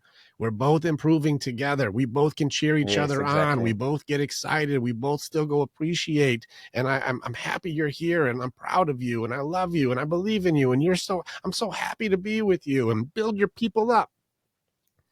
And today Build they your go, people oh, up. I love that. you're like, oh, did you hit the bullseye again? Of course you did. So boring. Yeah. You're like, Yeah. it's fucking bullseye. What are you talking about? Like 1% of guys can do what I Every just time. did. And they're like, Yeah, yeah, exactly. I know. You're awesome. Boring. I think it's What? that familiarity breeds contempt as well, you know. Yeah, It's it's so funny. easy to forget that your partner um, is good at something or is making an effort at something. You know, I think it is quite easy to forget, Yeah. which is why the relatedness of the individual's relatedness to their environment and their community is so important because um, the more you relate to other people, the more you can see, okay, this is how they're dealing with the marriage dilemma, you know, the odyssey of marriage, you know. I wanted to pick up on something you said, though. Um, you said earlier we were talking about, I mean, I'm jumping to something else now, but you started the conversation. Um, the way women are being sort of led into this idea that they must also be, and I'm glad you added it like that, like it's also successful, they high earners, have a PhD, et cetera, et cetera. You know, the house must be in their name. Now, let's just dig a little here. Okay, where does that come from? It comes from what I would say is a consumer-based society that is piggybacking on feminism. Okay. Now, the ones feminism as a concept of gender equality, I've got no problem with. Okay. But the more recent waves of feminism are more radical, and I do have a problem with that. All right. Because And I'm going to explain now why. Because when I talk to females who try to live as men, trans females, biological females who try to live as men, the most common thing they say when they come back to being girls again, to being women again, okay? And notice I said just being women again. I didn't say performing as Kim Kardashian, okay, or looking like Jennifer Lopez. I didn't say that. I said women who come back to just being men. Women, I mean, because some of them are lesbian, so they'll come back to being butch women, okay, which is actually fine, all right? There's nothing wrong with that. I mean, I don't know what happened to the 90s where we all said you can live as you want, you know. They all say when they come back from this journey, so think about this. They've gone and they've lived as men. Some of them have beards, okay? They have beards. They look like men. They lived as men. They operated in men's spaces. They did male things. They reacted emotionally like men as well, okay? If anyone's interested, I did a whole presentation on this at the GenSpec conference in Lisbon in September. Okay, there was a presentation on my findings from the work that I did with detransitioners that I'm still doing, but it was a report on the last work. So it wasn't technically a study. It was more like I got their permission to report on things they were saying. Okay, and one of the most common things from the females, I didn't understand feminism. So now that so pay attention, now that they've detransitioned, they're saying, they're admitting, I don't understand feminism. So most of them will say they do not identify as feminists any longer. But before they transitioned, so think about how weird this is. Before they transitioned to live as men, they thought they understood feminism. Okay, so feminists, please explain that to me. All right, they get very upset when I challenge them. They get very upset. What are some of the belief systems that crumble when they do that? So they begin with this idea that they must reject beauty standards. Okay, radical feminist belief. You must reject beauty standards. Fine, I support that to a certain extent. Stop being a consumer. Okay, but that doesn't mean become something else. All right, they accept. Or they get sort of what's the word, immersed in the idea that men have all the power. Okay, now when you're dealing with someone who has a weak ego, they're going to follow the power, just like we talk about follow the money. All right, without even meaning to, what they do is they're drawn unwillingly almost. They're drawn to what they were told, this identity that has all the power. So they want to look like you, Rick, okay? Because you've got all this power, don't you, Rick? You've got this army of men that are willing to do your bidding, right? What a lot of bullshit, okay? So the conceptualization of what a man is formed by feminism, not by men, okay? Because if they talk to men, they start getting a different idea, all right? And that's actually usually when they detransition. They realize, oh, men's lives are actually far more difficult than I realized. All right. I had a moment with one of my trans ideating clients the other day, a female. She said to me, I feel more comfortable around men. All right. And I said to her, but do you understand that as soon as you enter the room, the men's behavior changes? And she said, what do you mean? I said, well, a man knows you might think you look like a boy, but you're not. Okay. So as soon as a biological female enters the room, the men change their behavior. So what I said to her is, you're getting the best of male behavior and you think that that's what you want to be. You want to be with more of that, but you're doing that. They're doing that because you're a woman. So you becoming a man, it reverses the process. So now you're going to be incognito. You're going to be mimicking being a man. The men are going to start behaving like some men do, okay? And you're going to suddenly realize, like you said earlier, men are very competitive, okay? So you walk in the room, and Rick, I've had some stories are quite upsetting, because what happens is the very frail trans man, okay, who's a biological woman, is thin, is smaller, is more petite, is weaker, all right, has a rounder face because they're female, but they've got a little beard and they've got, coiffed hairstyle. They've done a bit of gym. They've had a double mastectomy, so they don't have a chest. and they walk into a space where there's men, and the alpha male, okay, I don't really like that term, but the big boss, all right, he turns on the weaker one and he goes, what's your problem? And all of a sudden, they're being bullied. Okay, well, you thought being with men would be liberating. Turns out it's not. It's difficult being a man, guys. Mm-hmm. It is. And so they're seeing when they but you see when they walk in the room, like there's a lot of courtesies disappear from men to men, and also because that's unhealthy alpha. By the way, healthy alpha is natural leader. You know, thank you. unhealthy alpha is not that, and so that's just loud asshole. Because loud asshole doesn't like healthy alpha either. Exactly. He doesn't like if somebody's like truly has their shit together, walks in the room.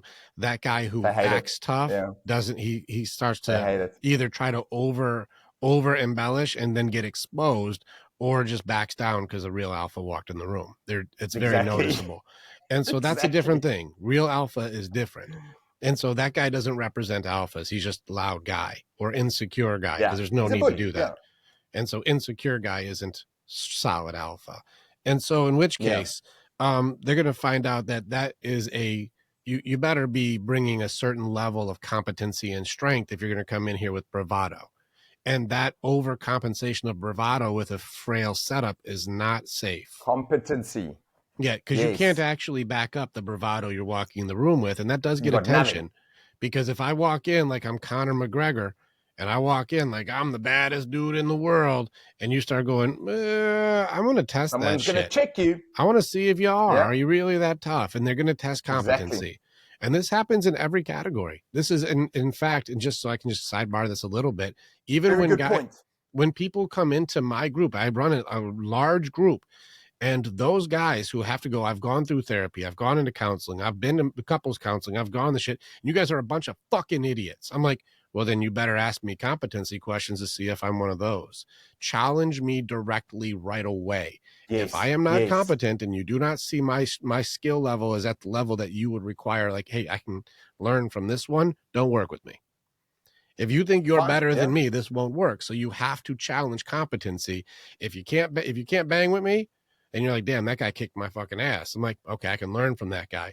But if you come in and you house me and I'm fumbling and I'm kind of foolish and I have answers that don't really make sense and I'm backing down from you, you're going to be like, I can't learn from this guy. You know? And so we have to, that's the energy of the male world is you have to be competent. And so if you come in without credential or without actual competency, if you come in like I'm Conor McGregor because I'm a dude and you're like, mimicking. Well, yeah, can you actually do it? And you're like, anyone can mimic. I didn't think I'd have to actually do it. And you're like, if you do it, I'm gonna have to toss your ass. Don't do that. You're not the boss here because you have an attitude. I want to pick up on something you said, but you moved past it too quickly. Okay, you said competencies in multiple domains. Okay, that is a very, very, very important point. That young men, are you listening? And dads, go and play this clip to your sons. You can develop competency in thousands of arenas of categories. I think you said categories earlier. So what I did, so you guys are meeting me now. I'm 51 years old. I've had my own business. I've got a pilot's license. I did these paintings behind me, if you can see them. I'm a pretty successful counselor, coach / consultant. Okay, you know what it's like. It gets complicated. I've immigrated. I'm married to a smoking hot, very successful woman. Okay, all right. Okay, give me what's due. Right. So what I've done is I've found ways of getting good at different things. Okay, young men need to understand you don't need to be good at everything, boys. You get good at one thing. Find something that gives you a little bit of vibe. Focus on it for a while, get good at it. When you learn that you can get good at something, you can apply that to anything, almost anything, okay? I was thrown out of school. I don't have a high school diploma, okay? Long story. I was actually a very intelligent kid at school, but circumstances, I was left alone when I was just about to turn 16. I was left alone, so I couldn't sustain it. They threw me out of school. Years later, I ended up getting a pilot's license, which doesn't require a high school diploma, okay? But I could do it because I have my own business and I could take the time and I had the money. And how did I get into study psychology at the age of 46? Not because I had a high school diploma, because I didn't, because I had a pilot's license, okay? So you get multiple competencies that align, that compound. You used the word earlier. I'm so glad you said that word. You have to understand the compounding effect of life, of better decisions, small decisions that you make each day. That, by the way, I'm just going to throw this in there just to cause some trouble. If you're smoking bags of weed, it'll not happen. It will not happen.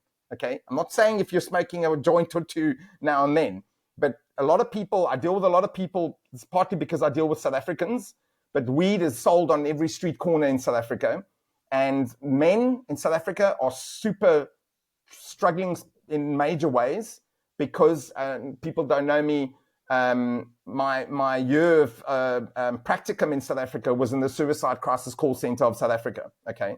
And I was partly responsible for the first male psychology conference in South Africa. So I'm very knowledgeable about the conditions for men in South Africa. And one of the biggest problems is they're abusing weed. And now we've got the compounding effect of weed and porn. So if you want to completely null your brain and null your emotions, you do weed and you watch porn. And the next day they do the same thing. People need to understand that young boys especially need to understand that you will have opportunities to get good at something. And it's really important that you exercise that you experience that. So I think what happens a lot is these boys get given this idea that you need to get good at everything. There's the evolutionary psychology stuff that's been pumped out by people like Andrew Tate that say you've got to be this alpha male, okay? You've got to dominate, okay? That's rubbish, all right? Like we were just saying earlier, if you're planning to dominate, you're gonna get more than you bargained for, because inevitably someone's going to check you. But what I would say, especially for the young men, and this is kind of the thing that I started talking about earlier a little bit, was the incel culture, the involuntary celibate culture, which some people have adopted, but some people, they don't even realize they have adopted, of opting out of adult expectations, of manhood expectations. Okay. One of the ways to remedy that, and this goes for the fathers of boys as well, they need to understand that one of the ways of remedying that is understanding that you need to go with what the young man is already interested in. Okay. But you need to expand it into, so in other words, you might get a young man that is obsessed with playing online gaming. All right. But now look at what he's playing. If he's playing something like a warfighter game, okay, some kind of first-person shooter thing, then maybe take him to the firing range, get him out into the real world, get him handling things, get him touching things, talking to people. I mean, I'm just using that as an example. If there's some kind of adventure thing that he's doing, then take him to a real-life adventure course. Take him out into the wilderness during the holidays, go do a hike with him, activate these things in the real world. The point being, though, you've got to pay attention to what he's interested in, encouraging him that in that arena so that he feels what it's like to get better at something. So the important part, and this comes from research psychology, hey, this isn't just my little pop pet theory, when they feel that they can get competencies, like you were saying earlier, then they get motivated. So you want to unlock motivation. It's the most common complaint these days. These young men say, I don't have any motivation. Well, what have you done that has given you some sense that you can achieve something, that you can get better at something? So it's the specific feeling of getting better at something. What it is exactly is not important. And I don't know if your recording caught it, but just as an example, it happens to be in the background of my video. These two paintings behind me are mine. And these are things that I started doing when I was very young that I suddenly realized, wow, I'm actually really good at this. Okay, but look at what's actually going on there. That's not just painting. Okay, there's conceptualization, there's understanding spatial understandings. Okay, what we were talking about earlier that men tend to have. Understanding depth, understanding shading, understanding emotions. Okay, there's emotion in these paintings. When I realized I could do that, I went and applied myself to all sorts of other things. So I went on to do a pilot's license. I went on to run my own business for 21 years. And then in midlife, I finally did a psychology degree, and that's where we are now. Okay. But the initial thing was, okay, I can get better at something. That's the important part. But you got to work with some kind of intrinsic motivation, intrinsic passion that pre-exists. You cannot instill this in them. Well, you can in a different way. And this is where there's elements of you are not incorrect. So you are correct. That is a need. And No, tell also me. removing perfectionism is also a requirement Yes. too, because if they think I Yes. have to be perfect and that's how I win.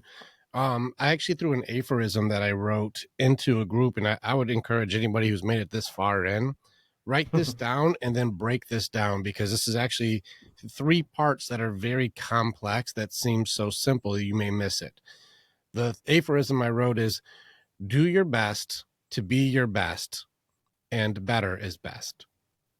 That's three different parts there. It sounds so stupid. It sounds dumb. If you break that down, it gets into the doing element, the being element, and the removing of perfectionism. And Excellent. if you look at the balance of life and the yin and the yang of the do and the be, plus how do I achieve it without having to feel shame or guilt or blame or There it judgment, is. because better is best. You start praising effort instead of perfection. This is what makes somebody feel very, very good. Now, this is where we go back to the judgment element of community. And this is something that was very surprising, because I have built a very large community. It's growing exponentially right now. And I'm Awesome. understanding when it comes to defeating this depressions or limiting belief systems or anxiety or shame or doubt or anything that would corrupt your identity in this way. I'm realizing that being around people who have belief systems that can support this has changed everything. And I'll give you an example of something I do with guys. I'll be like, one of my mottos for myself and for my community is, I believe in you. You should join me in that. I believe in Love you. that. You should join me in doing that. Yeah. Yeah. And this is one of those things, like, sell to me why you don't believe in yourself. Like, maybe you're onto something. Maybe I should be using the don't believe in me system. Sell it to me, because somebody sold it to you and you bought it. Why is that better than believing in yourself? Because I believe in you. Why don't you do it too? And this is getting into the thing of like, well, if I believe in you, now all of a sudden I watch guys who were so beat the fuck down that they couldn't even jump off the cliff. They were just rolling and crawling toward it. And you have those same guys who are ready to eat a bullet, who are now inspiring guys and helping guys and pulling guys out of hell, because somebody had the courage to say, or even the That was me. vulnerability to say, yeah, hey, what are you doing, man? I completely believe in you. And they're like, no one's ever said that to me before. And I'm like, how could you not see it? You're fucking awesome, man. Why aren't you practicing that? You know how that practice makes better, right? You just keep practicing, raise your competency, your confidence goes up because you get good. Why aren't you practicing getting good? I believe you can do it. Why don't you?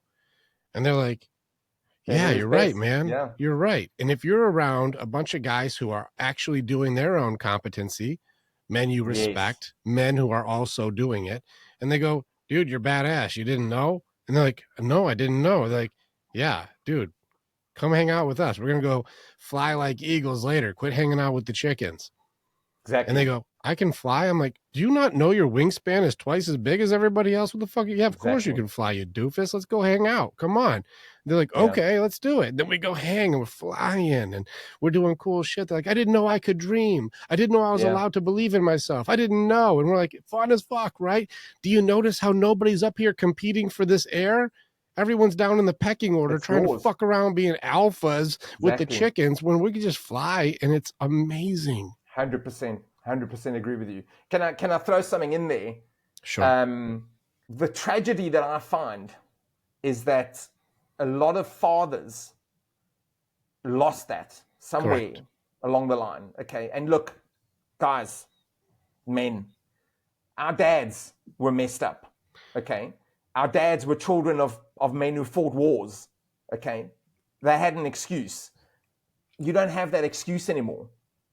And I don't want to victim blame. That's not what I'm doing. I'm not a victim shamer. Okay. I am. What it's more about is about making a better decision today to say, what are you reflecting on your children, whether they're female or male, doesn't matter. Are you reflecting on them that you can actually you can grow, that you can be passionate about stuff? Because what a lot They, of men have done is they've taken this whole provide and protect role far too seriously, and they've submitted. This was the word I used earlier about submission that seems to be so prevalent in our culture, submitting to this paradigm of just providing and protecting as if that itself brings salvation. No, it doesn't. You've got to live life. I interrupted you. Carry on. no, no, I can you're see you good. wanted to say something. Well, we both go on rants, and so it's good, and so it's good. But you're not wrong, and this is something that's important. And I had to do this with my parents too. There are generational curses that are passed forward, and I don't believe that any of our parents are trying to fuck their kids up. I don't think that's like they're not No, waking up no. going, "I'm gonna fuck this kid up today." Like Yeah, everyone's doing the best that they know, and you're seeing a lot of times like this may even be too. And this is something like I even attribute to my dad is he probably really did do a better job with me than what he was given, even if it was very rough. And I have to go like I gotta exactly. attribute like there are things that my grandparents did that he was like, I'm not doing that. I'm not passing that forward. That was too far. So I got what I believe would be a better version than what my dad had. It doesn't mean it was a great job. We were all fucked up, and I my think dad has most of us talked can about say it, that. and I love my Yeah, dad now, and we're good, and I respect and honor my dad now. But we had to go through some shit. But I understand now because I've helped my dad work through stuff that like his parents put him through, and I'm like, damn, like that's really brutal. And these generational curses were passed down even before them. And this is where it comes down to the dads, where I don't think people are trying to do bad. Everyone's doing the best they know, but who trained them? And people who don't know trained them. And so everyone's doing their best. yeah, Everyone's doing their yeah, best. And so to go, break the curse, you're like, no one's ever, I don't know how to do that. I would do that. how? I don't know how to Yeah, do that. And that's why people like us are necessary, is to go like, there are steps that you can do to break this curse. And each curse has a thing you have to know how to break that curse. It's not one thing breaks all curses. Each no, one has their own code. Each one has their own trick. And mm, whether it's fear or whether it's doubt or whether it's distractions or it's addiction or it's anger, or each one has a different code you have to do. And if you don't understand how to break those curses, then they're going to become identities that go forward into your next generation, and you pass it to your children, pass it to your children. exactly. When I meet my men, I go, yeah, there's a generational curse there, and it's not your parents' fault. They didn't know how to break it, but you're putting that onto your kids. The reality is somebody has to break this thing. Is it going to be you, or are you going to have your kids be responsible for it? Who's doing it? And as a man right there, you already feel like, oh, it's going to be me. I'm breaking this It's fucking going to thing. be me. I'm like, I'll show you how to break it. So that way, when your kid has to fight it, which they will, you can teach them how to defeat it, instead of that becomes their identity and they give it to their kids. And this is where we got to give our parents a little bit of break here. Absolutely. But yeah, they're You like, know, no, they're just, that's the best I know. And if I knew better, I would do that. they Like, would have. They would have. Yeah. yeah. And I so, must tell you, I used. Can I assume most of your followers are Christians? not all, no, I'm not, I'm Christian, but it's not religion based. And so I have a lot Okay, of guys in my group, because we teach that God is relationship, not religion. like And that. so, Well, I'm and only so, asking. I'm only asking because I'm gonna make a reference to the symbolism of Jesus on the cross. Okay, sure. and I did this. I'm telling you this because I did this with a young man the other day who is currently being completely abused by his partner, the mother of his child, but they're not married. Okay, she's walking all over him. It's a disgrace what she's doing to this very noble kid. Okay, and they have a boy. All right. So now, for me, it's a double whammy. Okay. Now we've got the man and another boy involved. So unfortunately for her, I'm completely on his side. I'm not interested in keeping it together because she's abusing him. All right. So there was something I could see he was. So he's religious. So the reason I asked is because I just want to make sure that I'm not wasting the concept on a naive, but Yeah, I suppose we're all cultural Christians. I would be Christ follower. I don't Yes, always agree with the term Christian because there's a lot of versions I don't agree with. I like that as well. I But like I that do as well. follow Yeah, Christ. I'll read Big Guns himself and go like, well, Jesus said, or Yeshua, whichever yeah, version you go. I'm like, well, he yeah. said. Yeah, I All right, mean, go ahead. I really enjoy this idea that's come out lately of the cultural Christian. I think that's accurate, and we should embrace that. Okay, but the symbolism, if you look at what happened with Jesus on the cross, okay, now the symbol is permeates Western culture. Okay, so what I did in the session is I took up. I could see he was struggling to. There was like it was like, I need you to cross this bridge, and I'm holding your hand, but you won't cross. You know. So I said, okay, hold on. I pulled up a picture of Jesus on the cross, one of the good ones where it's like quite realistic. And I said, look at this picture. What do you see?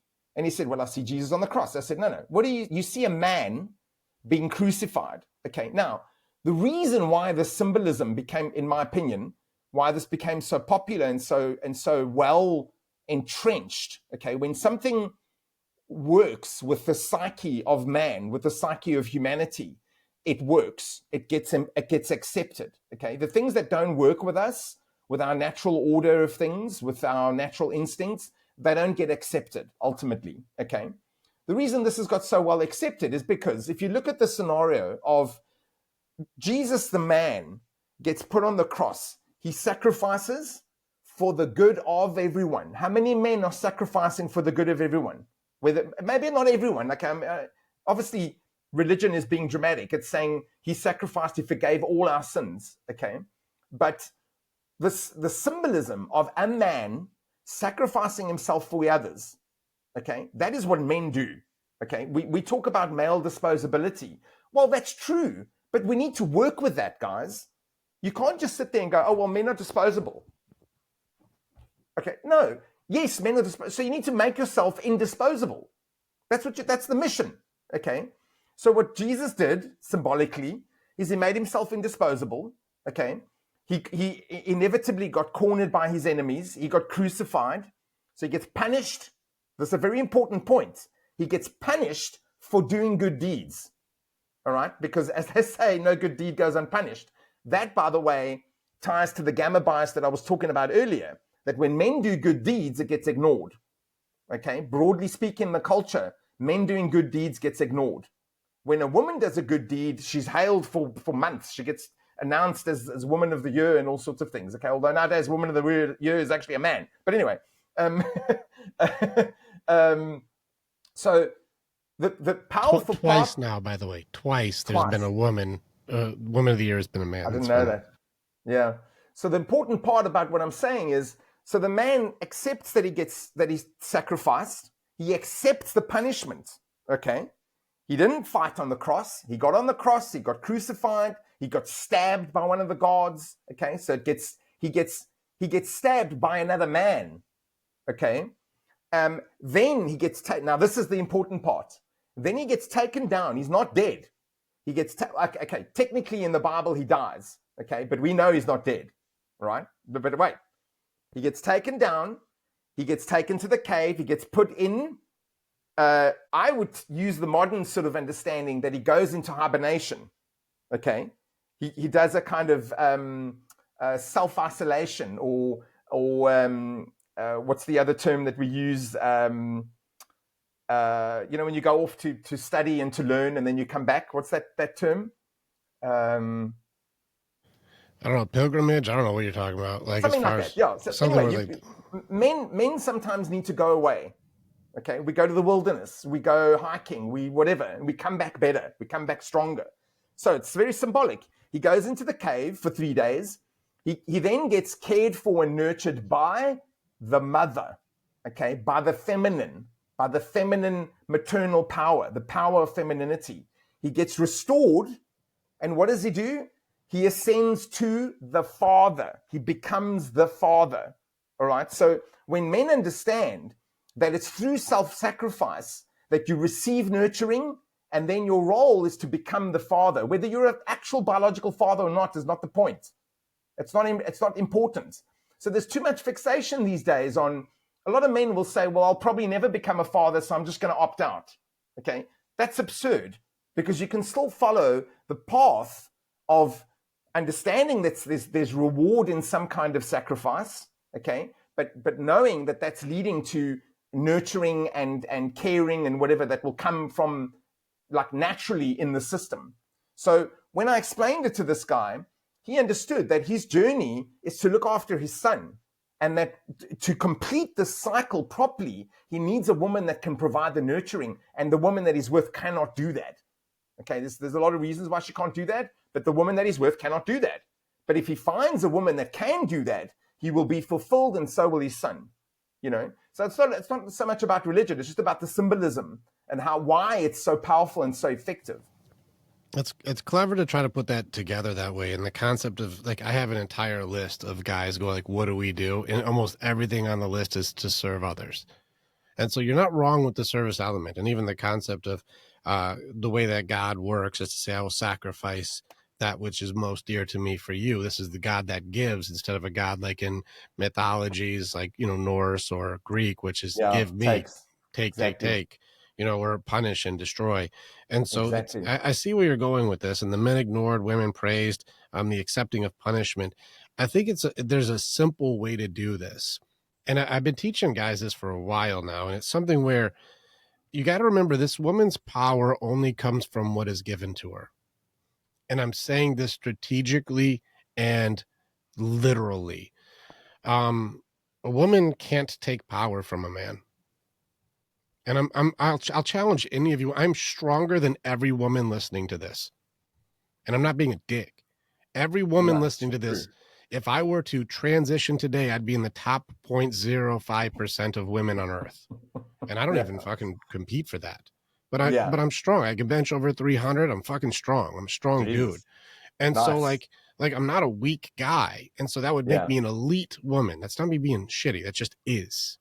And Yeah. so with this kind of stuff that we're looking at, women can't take power from me. I have 5 girls in my house. I'm a girl dad. I got 5 girls. I forgot None of about that. them Yeah. can take power from me. I have to give. And I do give because I can. I have it to give. But even when, our girls were training with me, I trained martial arts for years. I've trained with very, very dangerous people. I'm a dangerous person. As soon as our middle daughter was getting, like, some girl was messing with her, I'm like, let me show you a couple of things. And she realized, if these mitts get you, it's terrifying. She didn't understand the capability of this. The reason I bring this up is because this Yeah. guy, the only reason he's able to be abused is because he chooses to be. And I'm saying this literally for you men. It's because you are choosing to please the matriarch and give power based on judgment and punishment that can only be done if you accept it. There's something about teaching a man to hold the line. Is you watch women try and tell men how to be as though they understand. And if you give a woman, or if you give a weak man, I'll say I'm both, if you give somebody power, they will show you who they are. And if this woman is in an authority position in this dynamic, that's who she is. She's abusive, she's mean, she's unempathetic, unnurturing, unkind, and she's a taker. And you're like, that's what you do with power. Remember, the circumstances don't Exactly. define you, they reveal you to yourself. That shows you. This is not a leader. She should never have power. This is not the person who should be in charge. And so when you see radical energy going, well, this is how it's going to be, and I need to control you, and I need to be this way, that's a dictatorship. This is where men have to learn how to be compassionately, empathetically disagreeable. I hear you. I understand you. And I can feel you. But there ain't no way in hell I'm doing that. Yeah. Hell no. Yeah. Hell no, I'm not um, doing that. there's, I understand where you're coming from, and I got you. Yeah. But no, I'm not doing that shit. but And she's no. like, well, you're a jerk then. I'm like, call me whatever judgment you want. You can remember, and this is something to understand too. People who want to start and try to judge, Carl Jung said, thinking is difficult. That's why people judge. Yeah. Yeah. I would make it stronger and say, thinking and empathy are difficult. That's why people judge instead. Yeah. Yeah. Yeah. They can't do 100% agree. this. They can't do this. And it's not like they can't. It's not won't, can't. You're not even trying to think, and you can't empathize because most of these people are living in pure denial of truth anyways. So they can't be compassionate to themselves, let alone to another person. And so they're Yeah. missing key elements of leadership in order to be the one who should be in charge. In which case, this is why guys are to be leaders, is because I can be stoic and cool, but I can be compassionate and empathetic and understanding to you and still disagree wholeheartedly. This You makes him know, so he can hold the line and she can be as mean as yeah, she yeah. wants, but you can't do anything. So, no. I'm loving you've brought up the word leadership a couple of times, and I'm just loving it because the one of the things I learned running my own business, and I must say I learned. So you don't suddenly become a business owner and have all the entrepreneurial skills. Okay, Correct. I would say it takes about 7 years to get that right. Okay, so anyone who's thinking of starting their own business, you're in for a hell of a ride. You Okay, fail forward but for sure. exactly. But real leadership is etched in stone. Okay. Well, maybe I should say etched in wood because we used the stone analogy earlier in a negative way. Um, it's etched out of you, and it becomes like for me, I am absolutely a leader in my home. Absolutely. Okay. And when I'm with my friends, I will give them space. I like what you said earlier about women having space as well, and the men providing that space. I like that as well. Um, I'll let my friends have their space, but if leadership is required, I'll step in and I'll say, okay, well, this and this, and whatever that leadership looks like. But the thing is, because I'm not intimidated by other people's posturing, okay, I don't have a need to dominate. Okay, so all this stuff starts coming back on itself. That I think when we go back to what we were saying about young men finding something that they're good at, okay, when you get better and better at something, leadership comes to you, okay, then it brings the challenge. Are you ready? So someone will say, I actually wrote an article about this. It was more referring to the effect of IQ, but it applies to leadership skills as well. Okay, but unfortunately, if we're going to be technical about it, it's very difficult to have low IQ and have high leadership.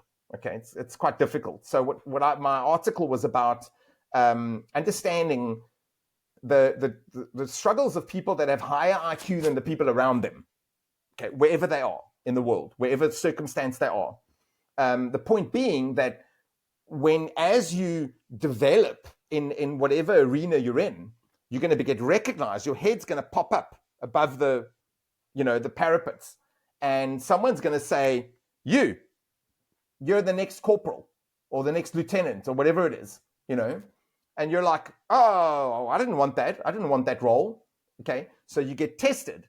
Now you have to achieve a standard. The standard has been moved. Okay, but I want men to understand that this isn't something to be scared of, because the chances are it's going to be within the realm of your competencies.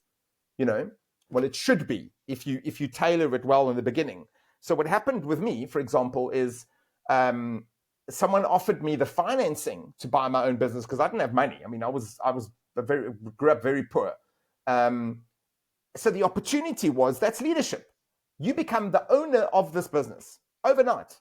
Okay, and I found that I could not say no. And I analyzed it, and I was like, if I said no, I don't think I'd be able to live with myself. So it was an opportunity at leadership, but the actual leadership skills developed over the next 3 to 7 years. Okay, to the point that now I can apply all those skills with my clients. Okay, acting in leadership, I can talk to you in a way which is, I know the way. Listen to me. Or at least, I like what you said earlier. I know a better way. Okay, I don't know the perfect way for you, but I do know a better way. I think it's good in the breakdown, like to become a leader, like it is fail forward. This is why it's the perfectionism has to go. It Yes, measure, and this is absolutely. for all parents and all people. When you reward effort, then here's an example, like for what you're talking about, the leadership and the failing concept.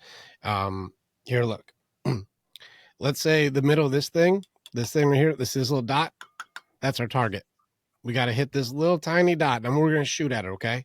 So this little tiny dot here, that's what you want to shoot at. And you and I were shooting together. Now I'm going to show you what reward effort looks like. You ready? You shoot your first shot, and it hits like way up here. like not even close, right? I'm like, okay, cool. First shot, we see where we're at. Let's try to adjust it a little bit. And you're like, all right, cool. I'm going to adjust it. And then you shoot and you hit here. And I'm like, bro, you got closer, man. Fuck yeah. High five, dude. You got closer. Let's try it again. And you go, bam. Motivated. And then you hit here. And I'm like, dude, you're even closer than you were before, man. Keep going. You're doing great, man. Let's keep getting closer. It's like, yeah, I'm getting closer. I'm getting closer. And then you shoot here. And it's like, dude, look how much distance like we've crossed already to get there. Like you're going this far. That's awesome. Exactly. Look how We've you're doing come. huge Yeah. distance, huge growth. He's like, yeah, I feel good. I'm getting closer. And then you're hitting here. And you're like, oh, it's getting close, man. And then you hit the edge. You're right at the edge. You hit the right at the end. And we're like, we hit the target. Yeah. Like, did you hit the bullseye? No, but we're hitting, at least we're making noise when I shoot now. That's exciting, man. Like, bump my fist, man. Yeah. That's awesome. You're like, yes, this is, dude, I got this. You're like, yeah, we got this. And then we're going to go shoot and we miss it that time. Like, oh, dude, oh, it's cool. It's cool. You already know you can hit it. Let's hit it. Like, Overcome. okay, I got it. And then it goes bink and you hit it right next to, like, right in there in the center. You're like, bro, yes. We're like pumped now. We're jazzed out of our mind. We're like, dude, we're getting it. We're getting it. And we'll shoot and be hitting all around this thing. And it's still exciting and fun and we're getting better. And then you just hit right at the very edge of it, right? Just graze the edge of that bullseye, and we're losing our mind. It's so awesome. Like we're so jazzed. It's incredible. We're it's pizza fucking night. Like we're rocking tonight. It was awesome, dude. And we're all proud of our dude for getting so close, man. You were right at the bullseye, and like we get excited. And that's what reward effort looks like, because missing didn't make you feel bad. Missing was just, hey, how do I adjust to get better? And that's what it looks like with our children. That's what it looks like with our spouses. That's what it looks like with our friends. That's what it looks like with our community. And when you're a leader, you get pumped about effort, not about perfection. Here's why the perfection doesn't work. If you shot here, you fucking missed. And if you you touch the edge of this, missed. You missed by miles. Well, it doesn't matter. Close. Missing is missing. You suck either way. If you hit the dot and just barely don't get the middle of it, still failed. If you hit here or if you hit just the very edge, failed. It's black, white. You suck. You're not good enough. You failed again. Another failed. Not good, not perfect. You failed. Do you see the different energy? It doesn't matter what your progression is. Failed. And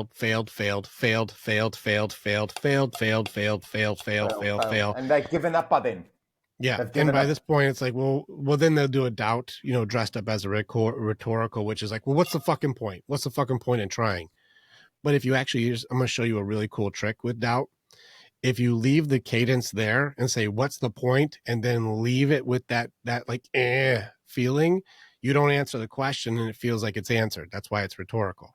What's the fucking point in even trying then? And then they just go like, leave it as though not answering it means the point is no answer. There's no point. But if you change the cadence and go, well, that's a good question. What is the point? Why were you trying to hit that target? What were you trying to get? What's the point?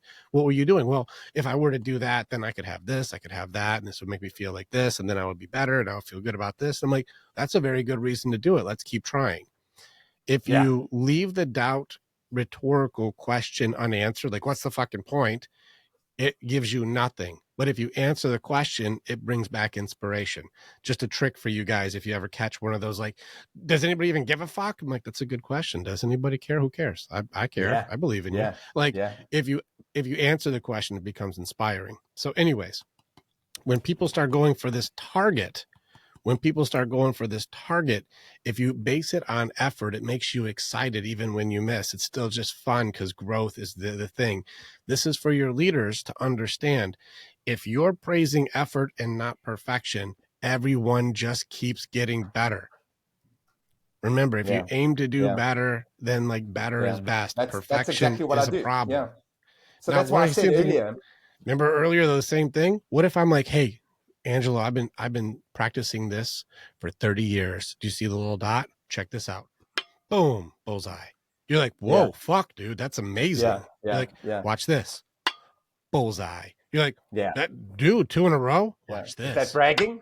No. Bullseye. No, just watch. Just watch. Check this out, Angelo. Get excited for me. You ready? Bullseye. Pretty good, right? No, watch. Bullseye. Watch this now. Watch this. Bullseye.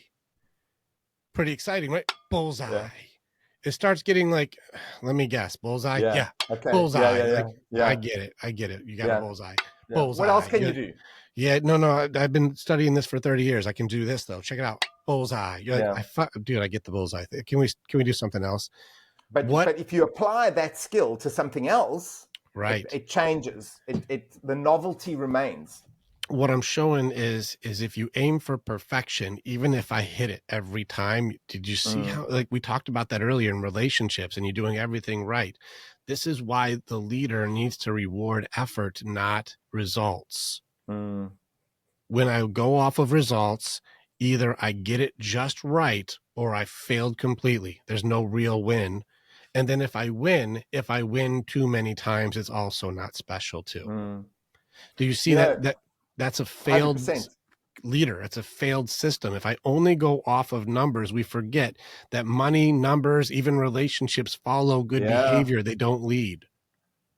So how do I'll give you an example. Okay. In my sessions, I'll sometimes deal with people that are severely depressed, obviously. Good. And it's a funny moment because I engage with them knowing that there's a hungry mind in there somewhere. Okay. Yes. So I engage. Okay.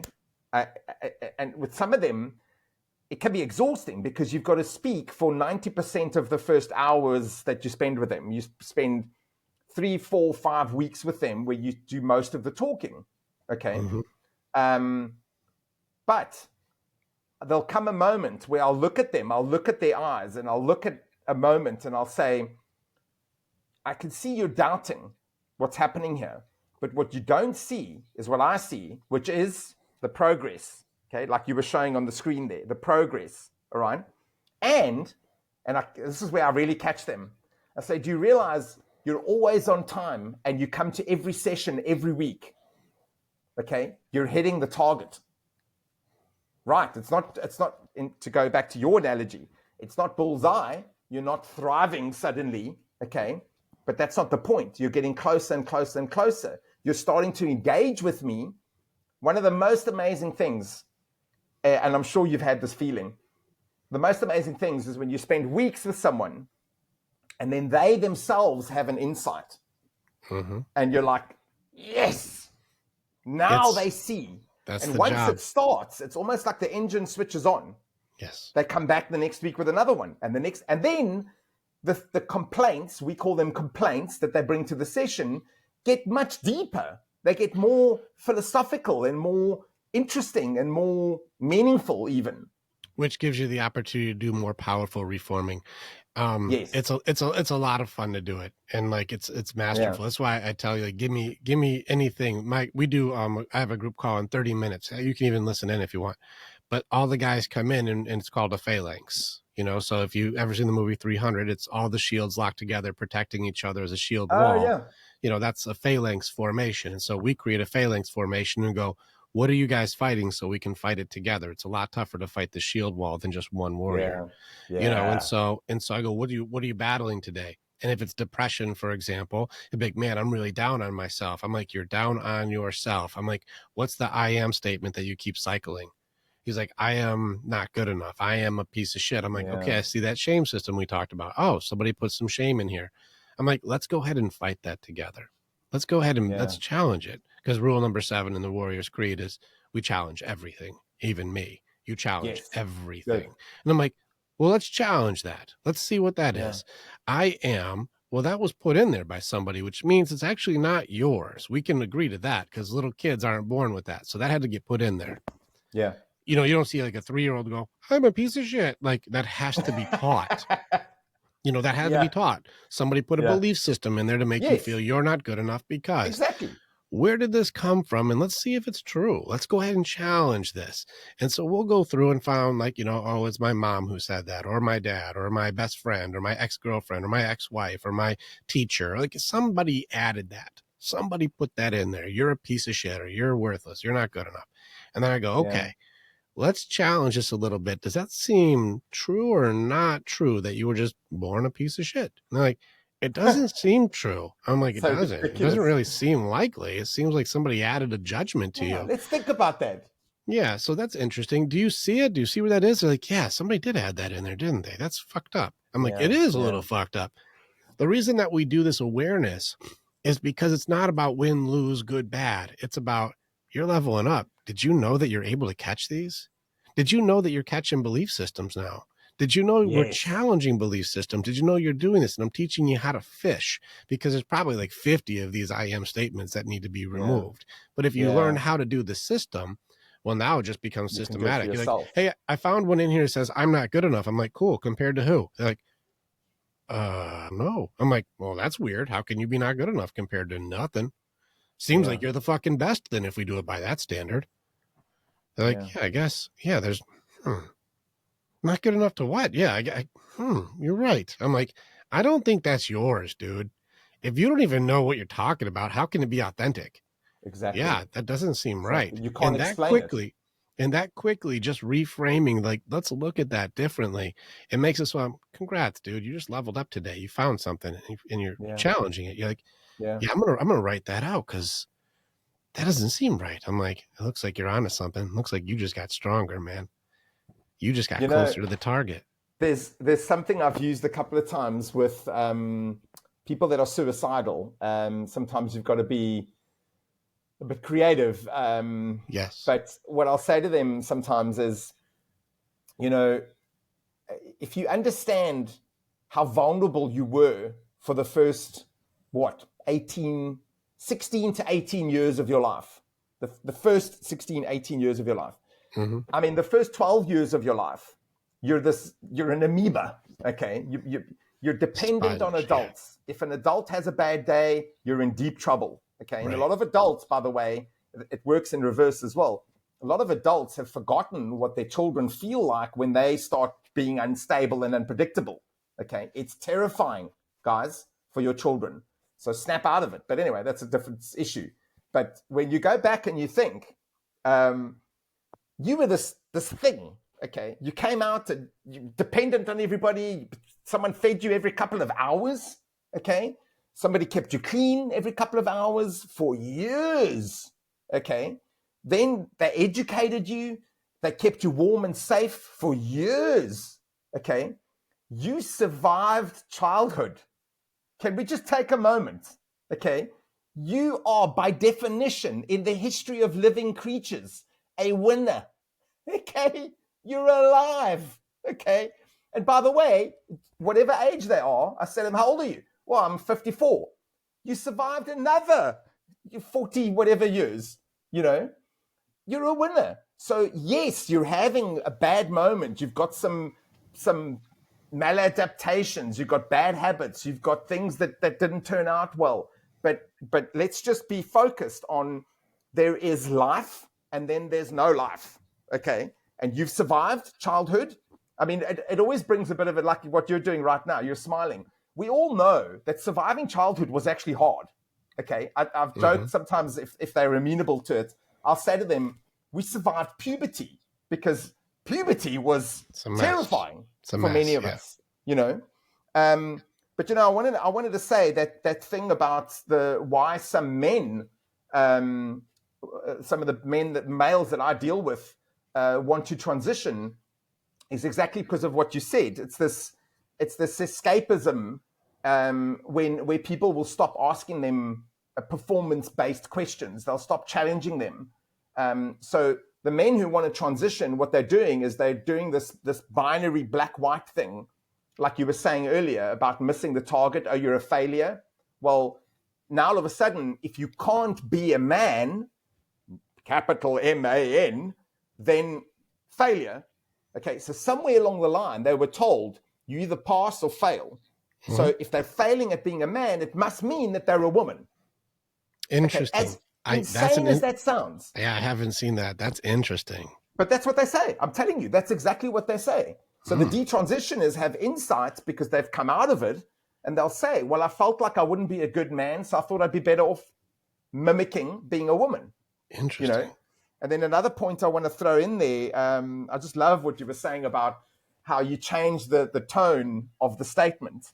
Yeah, So answering the I'll tell you the rhetorical one I do. questions. Yeah. This is so funny that we both do similar things. Mm-hmm. It's because they work. It's In principles. They work. They're principles. Yeah. In suicide counseling, and every now and then with my current clients, they'll say something, and I'll say, okay, do you ever like question what the purpose of your life is? Do you ever like wonder, like, why am I here and why am I bothering? Not necessarily that you're suicidal, but maybe you're just questioning, why am I married? Why am I whatever, you know? But I say to them, do you realize that this is the nice thing about being an existentialist, because it's part of my philosophy. It's literally in the textbooks, okay? Or in the philosophy books, probably. The question, why am I alive? What's the purpose of my life? Those are actually very good questions. It is a good So question. like you said, you change the cadence. Instead of waking up and going, oh, why am I alive? You wake up and you go, why am I alive? Why I'm going to am go I and alive? find out.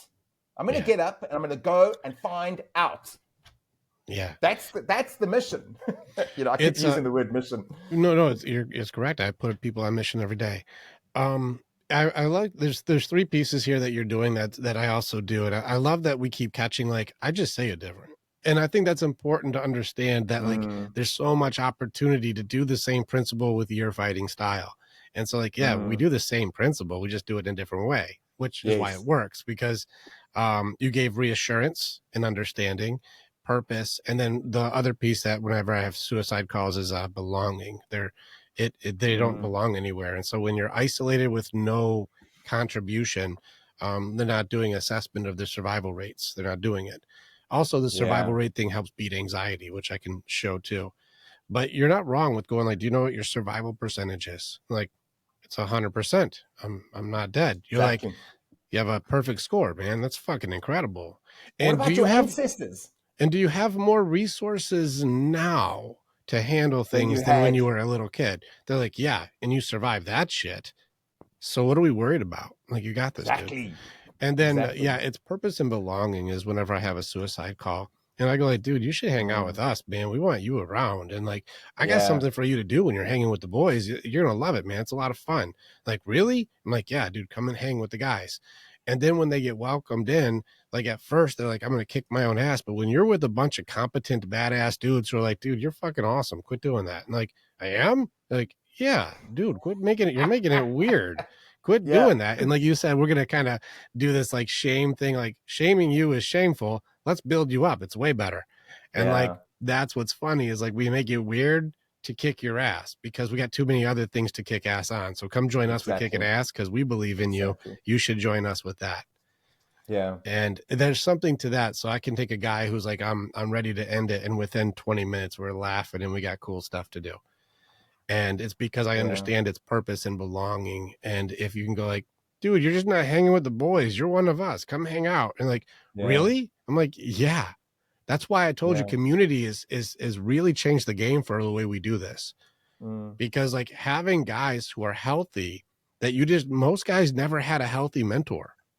They Mm. never had a good guide. They didn't see anybody who's like, no, this is how it's done. They didn't have that healthy, like, it's okay. No, slow down, bud. Let me show you how to I Mr. I Miyagi this shit.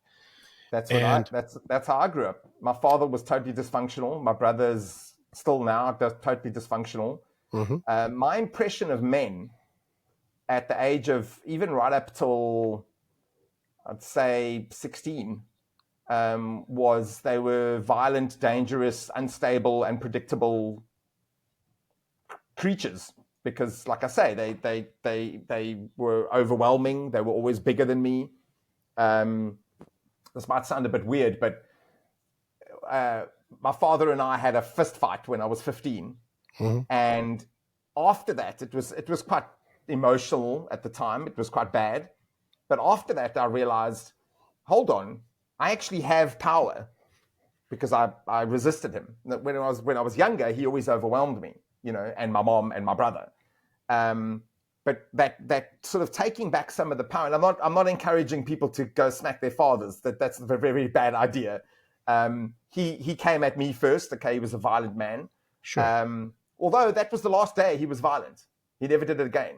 And You many fought years back. later, I might have mentioned this last year when we spoke last year, but when I was about 28, I started visiting him again. And by the time he died, we were tight. We Yeah. were. He was. When I got the news that he passed away, my feeling was I've lost my father in the real traditional sense. Whereas up until 28, I was like, I don't need to ever see him again. And something just, and actually, you touched on it earlier. There's a power in understanding that you can actually still teach your father something. Well, You yeah. know, Well, you mentioned it earlier. it's part of a man's design that at some point we're supposed to pass our parents.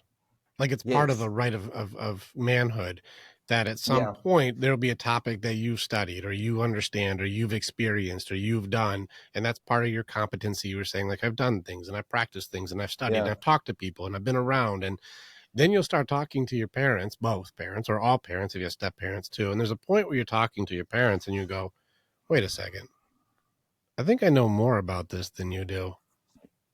Like there's a point where you're supposed to pass our parents. Our parents are Yes. human just like us, and they're teaching us as much as they can.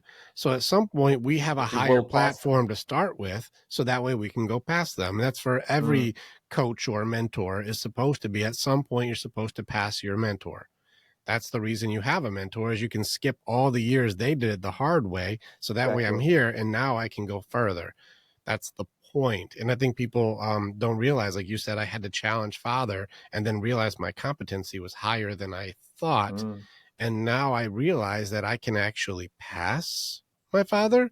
I didn't understand as a child, little kid, that was that's like larger than life That was figure. You can't possible. beat that. It's impossible to defeat that. Yeah. And then realizing, like, wait a second, I think I know more about this than you. Or like, And it's done.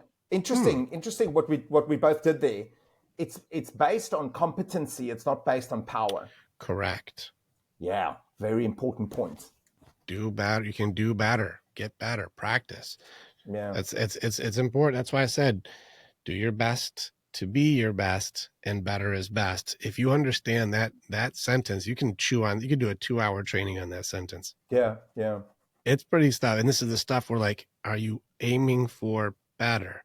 And I think you and I are very aligned on, like, no, better is best. Perfection, Absolutely. like practice makes better, not practice makes perfect. But if you go for better, you're always best. Like, and you'll pass the best because I'm just trying to get better than me.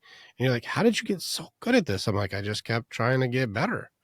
They're like, you're better than everyone now. It's like, I wasn't even trying to be better than everyone. I was just trying to be better than me. Better than yourself. Exactly. And Exactly. somehow you become incredible at it. It's You know pretty that cool. that whole paradigm that you said about better is best. It's an empathetic paradigm, and that's very important, because if there's any cruelty involved, it becomes exponentially more exhausting. Correct. Okay, so if you say, um, you know, if I said, okay, well, now I feel anxious because I can't bench as much as Rick does. Being Okay, better than you is best creates exactly, comparison. That exactly. would corrupt the system. You're right. So like I'll give you an example. Recently, I started swimming. Okay, now I believe my whole life I can't swim. I mean, I can swim, but I believed I was not a swimmer. Like, just it's not in my build, you know. But my wife, unfortunately, is a swimmer, so she convinced me to go swimming regularly. Now all of a sudden, I'm doing a lot of laps and I'm increasing each week, and I'm like, wow, you know. So that just that taste of success is actually all you need, you know. And it's empathetic. That's the crucial point. People Mm-hmm. listening, especially if you're younger, you need to understand it's a self-compassionate way of succeeding. And that builds self-compassion. This is again from research. Self-compassionate self-esteem. Self-compassionate self-esteem is more Self. resilient, yes, is more resilient than what mimics self-esteem in the modern world, where I've got 1,000 followers on Instagram. That's You know, some external, though. people, That's not self. it's external, okay? Yeah. It's self-esteem, okay? Because you can go on and you get all these likes and you get all these messages and whatever, But but is it's it? fragile. But is it self-esteem? It's still external. It's not self. It's, well, technically it's not 100%, but they Yeah, think it is. that's where the flaw in the system is where they're like, because other people tell me I'm good, I must be. Just as if other Yes. people tell me I'm bad, I must be. It's like, Well, what are you trying to do? Because good and bad is based on what you want. Well, you I try to ask, teach people that good and like the morality, because you asked a question at the beginning where somebody tried to do a gotcha, and I kind of want, I want to beat that gotcha with you. I don't, where someone's like, so who is to judge? That's where somebody asked you when you were like, okay, so who's to judge? Who's to say good and yeah, bad? Who's to say yeah, right and wrong? And I said, well, it depends on what you want. That's the question. So I'll tell you right now, if I'm eating mm, 7,000 calories of junk food every day, mm, is that good or bad? Well, it depends. Well, I watched that show, like My 600-Pound Life, and I saw like the big people, and I saw those two big fat guys on those little motorcycles. And I got to tell you, coolest fucking thing I've ever seen. I think that is awesome. I want to be the big, huge guy on a little bicycle. I just think that's the fucking coolest. I love that. So I'm eating 7,000 calories every day so I can be the big guy on the little like ah, motorcycle. I uh-huh, love it.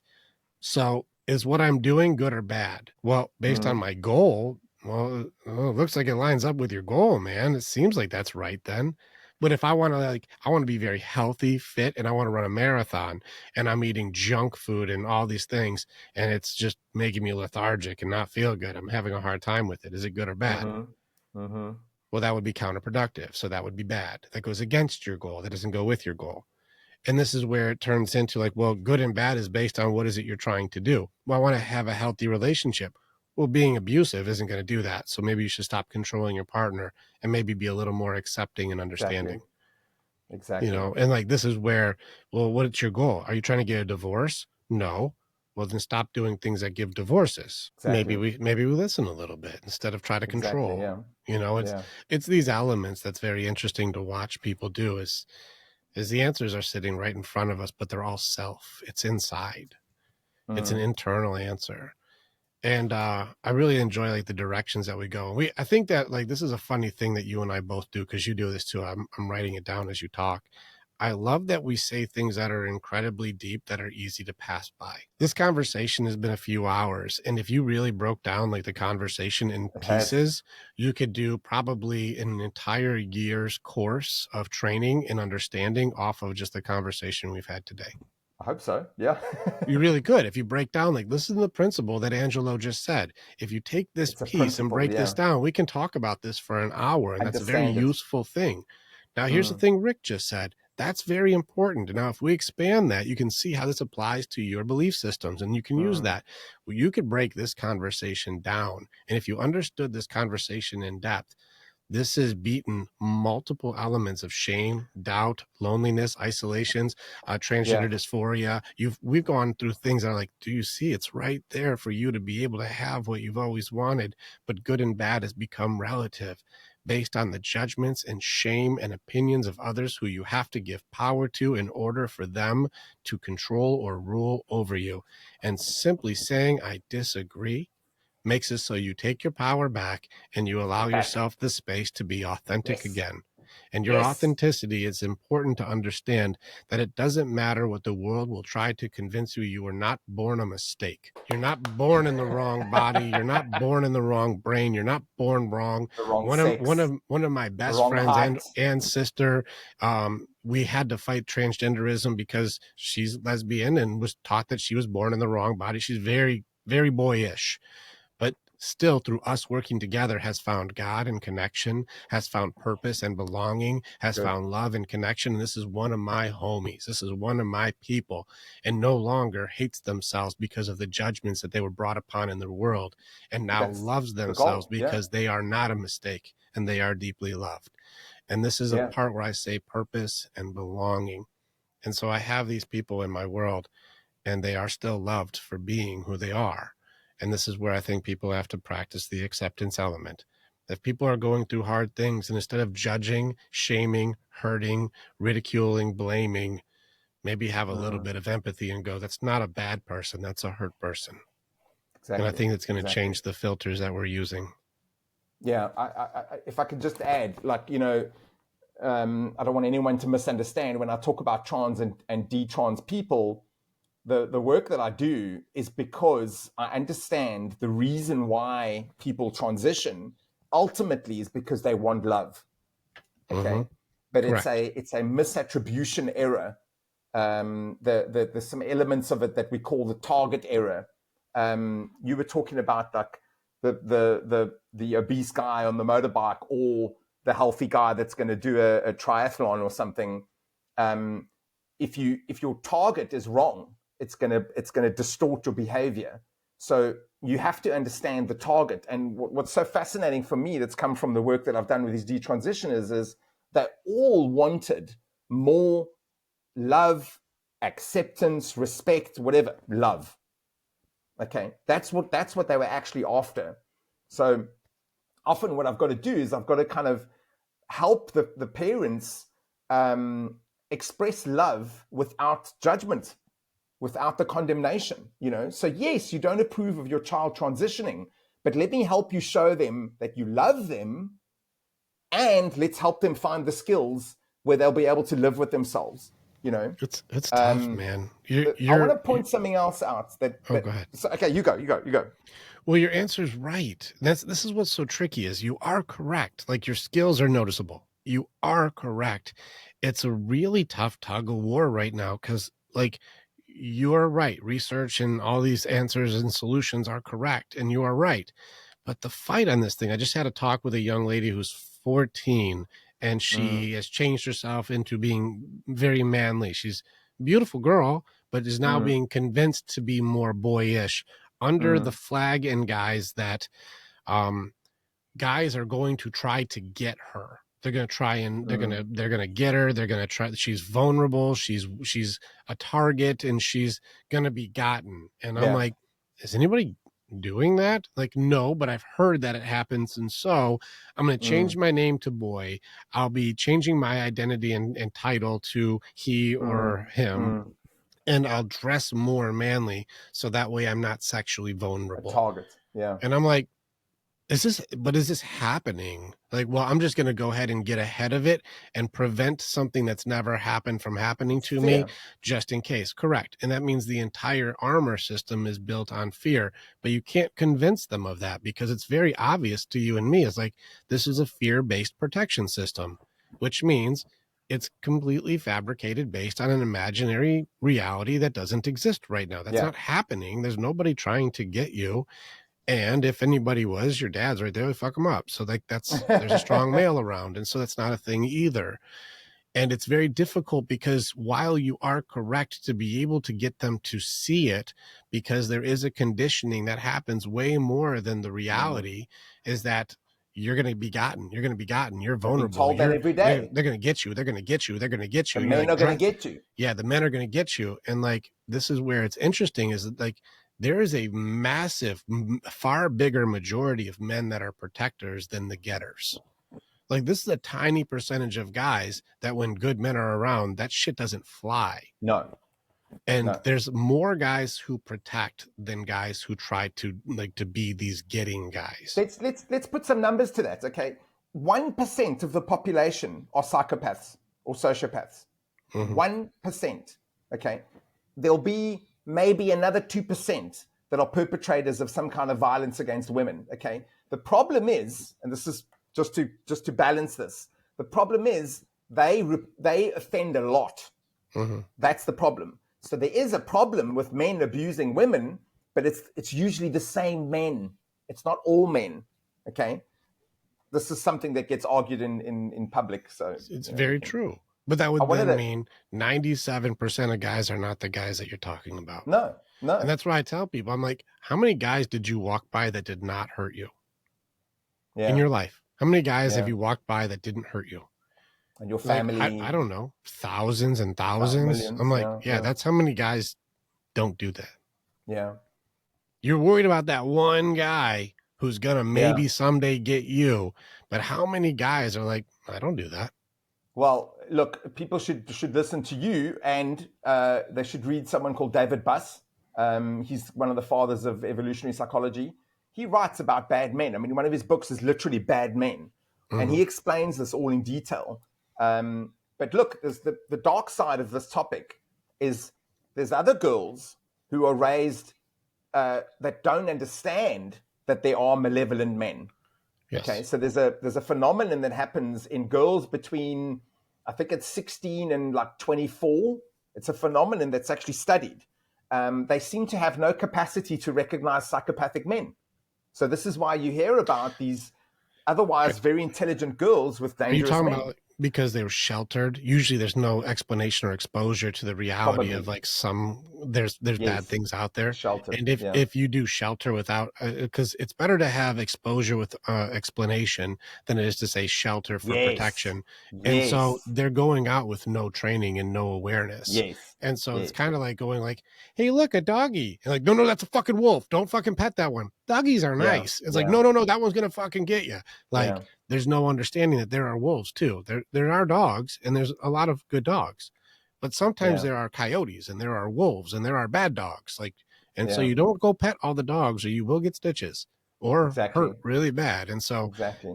that's I would put that under poor parenting or poor training because you set your Yeah. kids up to become food. You Yeah. train your kid to be prey instead of have awareness to go. I need to be aware of bad areas. Yeah. I'd say there's the two tails of this, because the other tail is girls that grew up with men that were psychopathic already. Fair Okay. enough. So they get That's what used they to well that paradigm. that's different because then they It is very different. seek Yeah. what's familiar, not walk Yes. into blindly. So that's all they Naively. would Yeah. know. So Yeah. naivety is different than that's all I know. And so Yeah. that's going to be like I'm just attracted to what is familiar. It's the opposite. Yeah. Yeah, Yeah. so that's different. The ones who go like the women who have no clue that there's bad guys and then find bad guys. There's also With usually a codependency thing or a naivety there too, is absolutely. where love is usually going to be shown, and you'll see the people who fall into behavior that falls into the fawning element of it, where, well, my mom was always doing everything for my dad, and my dad needed a lot because my dad wasn't okay, and so I have to find a guy that I have to do a lot for, and so in order to be loved, I have to do a lot of help or I Exactly. have to be needed. And so I'm going to find a needy guy, and a needy guy will never leave me because he'll need me. And so I need a needy guy so that I'm needed. So you don't leave me. And this turns into a codependency based Exactly. on like what Yeah. looks like a good thing, but the fawning element makes you self sacrifice until there's nothing left.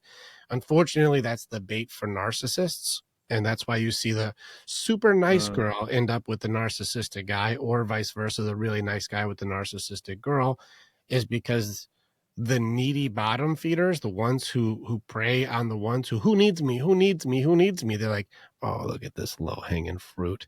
I'm going to promise them the Exactly. world and then destroy them, Exactly.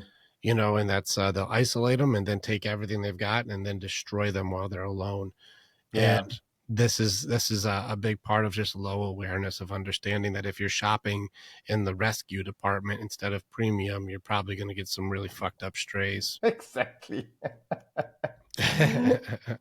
Yeah, I want to say, like, just reflecting on the last, what is it, 3 hours, Hmm.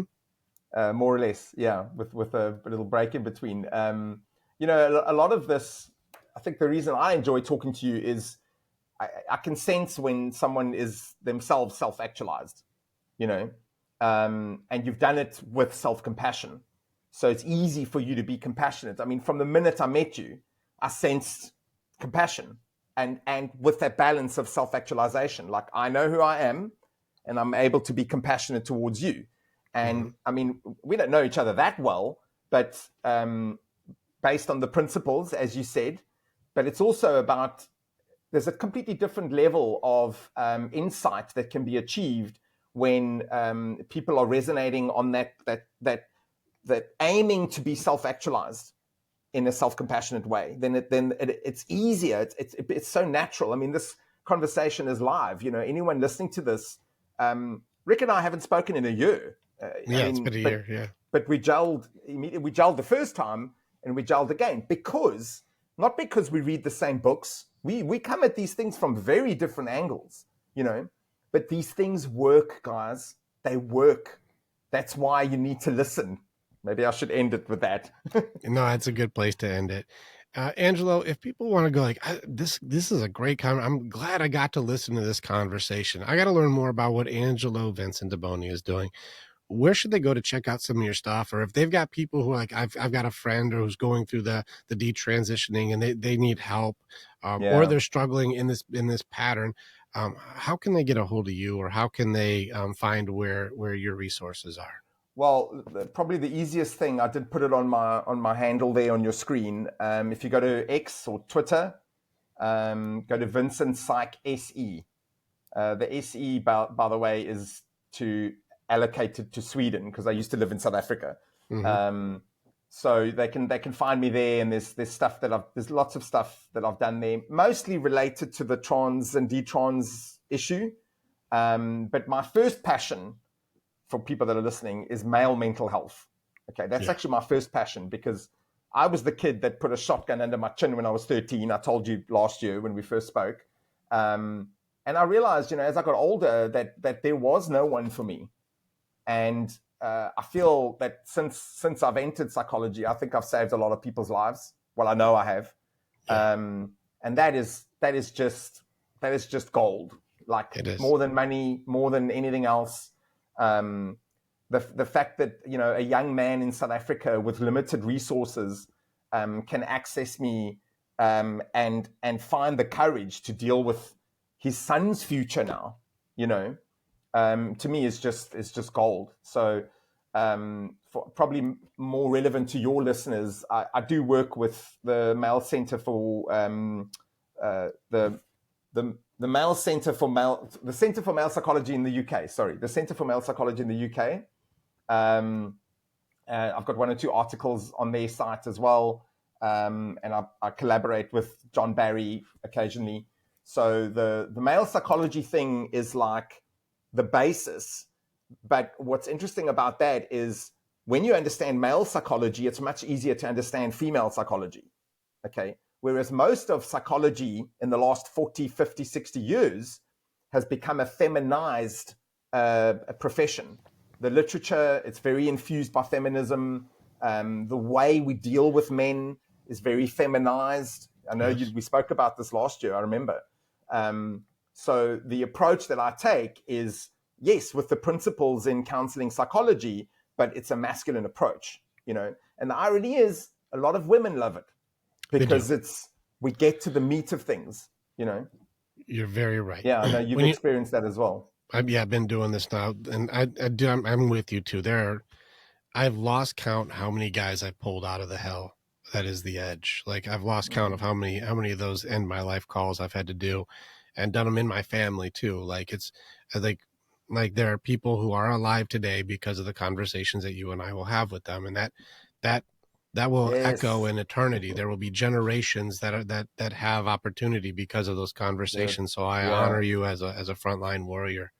Like I honor you, Back at you, Angelo. Rick. Yeah. And so it's pretty amazing to have that. And I definitely want more conversations about this. When you understand the men, then you understand the women. And it's very, very loud when you see it. And so I'm with Yes. you where I'm like, when I train the women and I train couples, the information, it's so loud that the pattern can't be hidden. I'm like, Mm, it's too loud, but he's got his thing. But ladies, don't think that this is a free ride. You have a thing too. It's mm, reciprocity. There's a mm, thing we both do. We both have purpose. We both have meaning, and neither is a mm. mistake. But embrace what our purpose is and what a harmony we can create. Yes. Love that. Yeah. I often talk about synchronicity and harmony. We have more conversations we need to do. Okay. We do. We do. I think we found a better system so we can do it again. Yeah. You got it. All right, brother. Well, it's such an honor to hang with you, man. Thank you so much for Awesome. this. Yeah. And Yeah. let's do more of these. So everybody go check out Angelo, check out his stuff. He's got speeches out there and he's got some good content. Yeah. Check him out. And then if you have people who are in crisis or people who are really struggling with identity, especially in the trans field, reach out to Angelo so he can help make sure that they do it in a safe way or a deeper understanding for the choices they're Yeah. making. Yeah. That's really what we're about, is just trying to make sure we take care of our fellow man and woman and whatever you That's want it. to be called. It's just we're all That's it. people trying to get through. Absolutely. Whatever. Yeah. All right, brother. Thanks Thank for you, Rick. hanging. Appreciate it. Yeah. Cheers.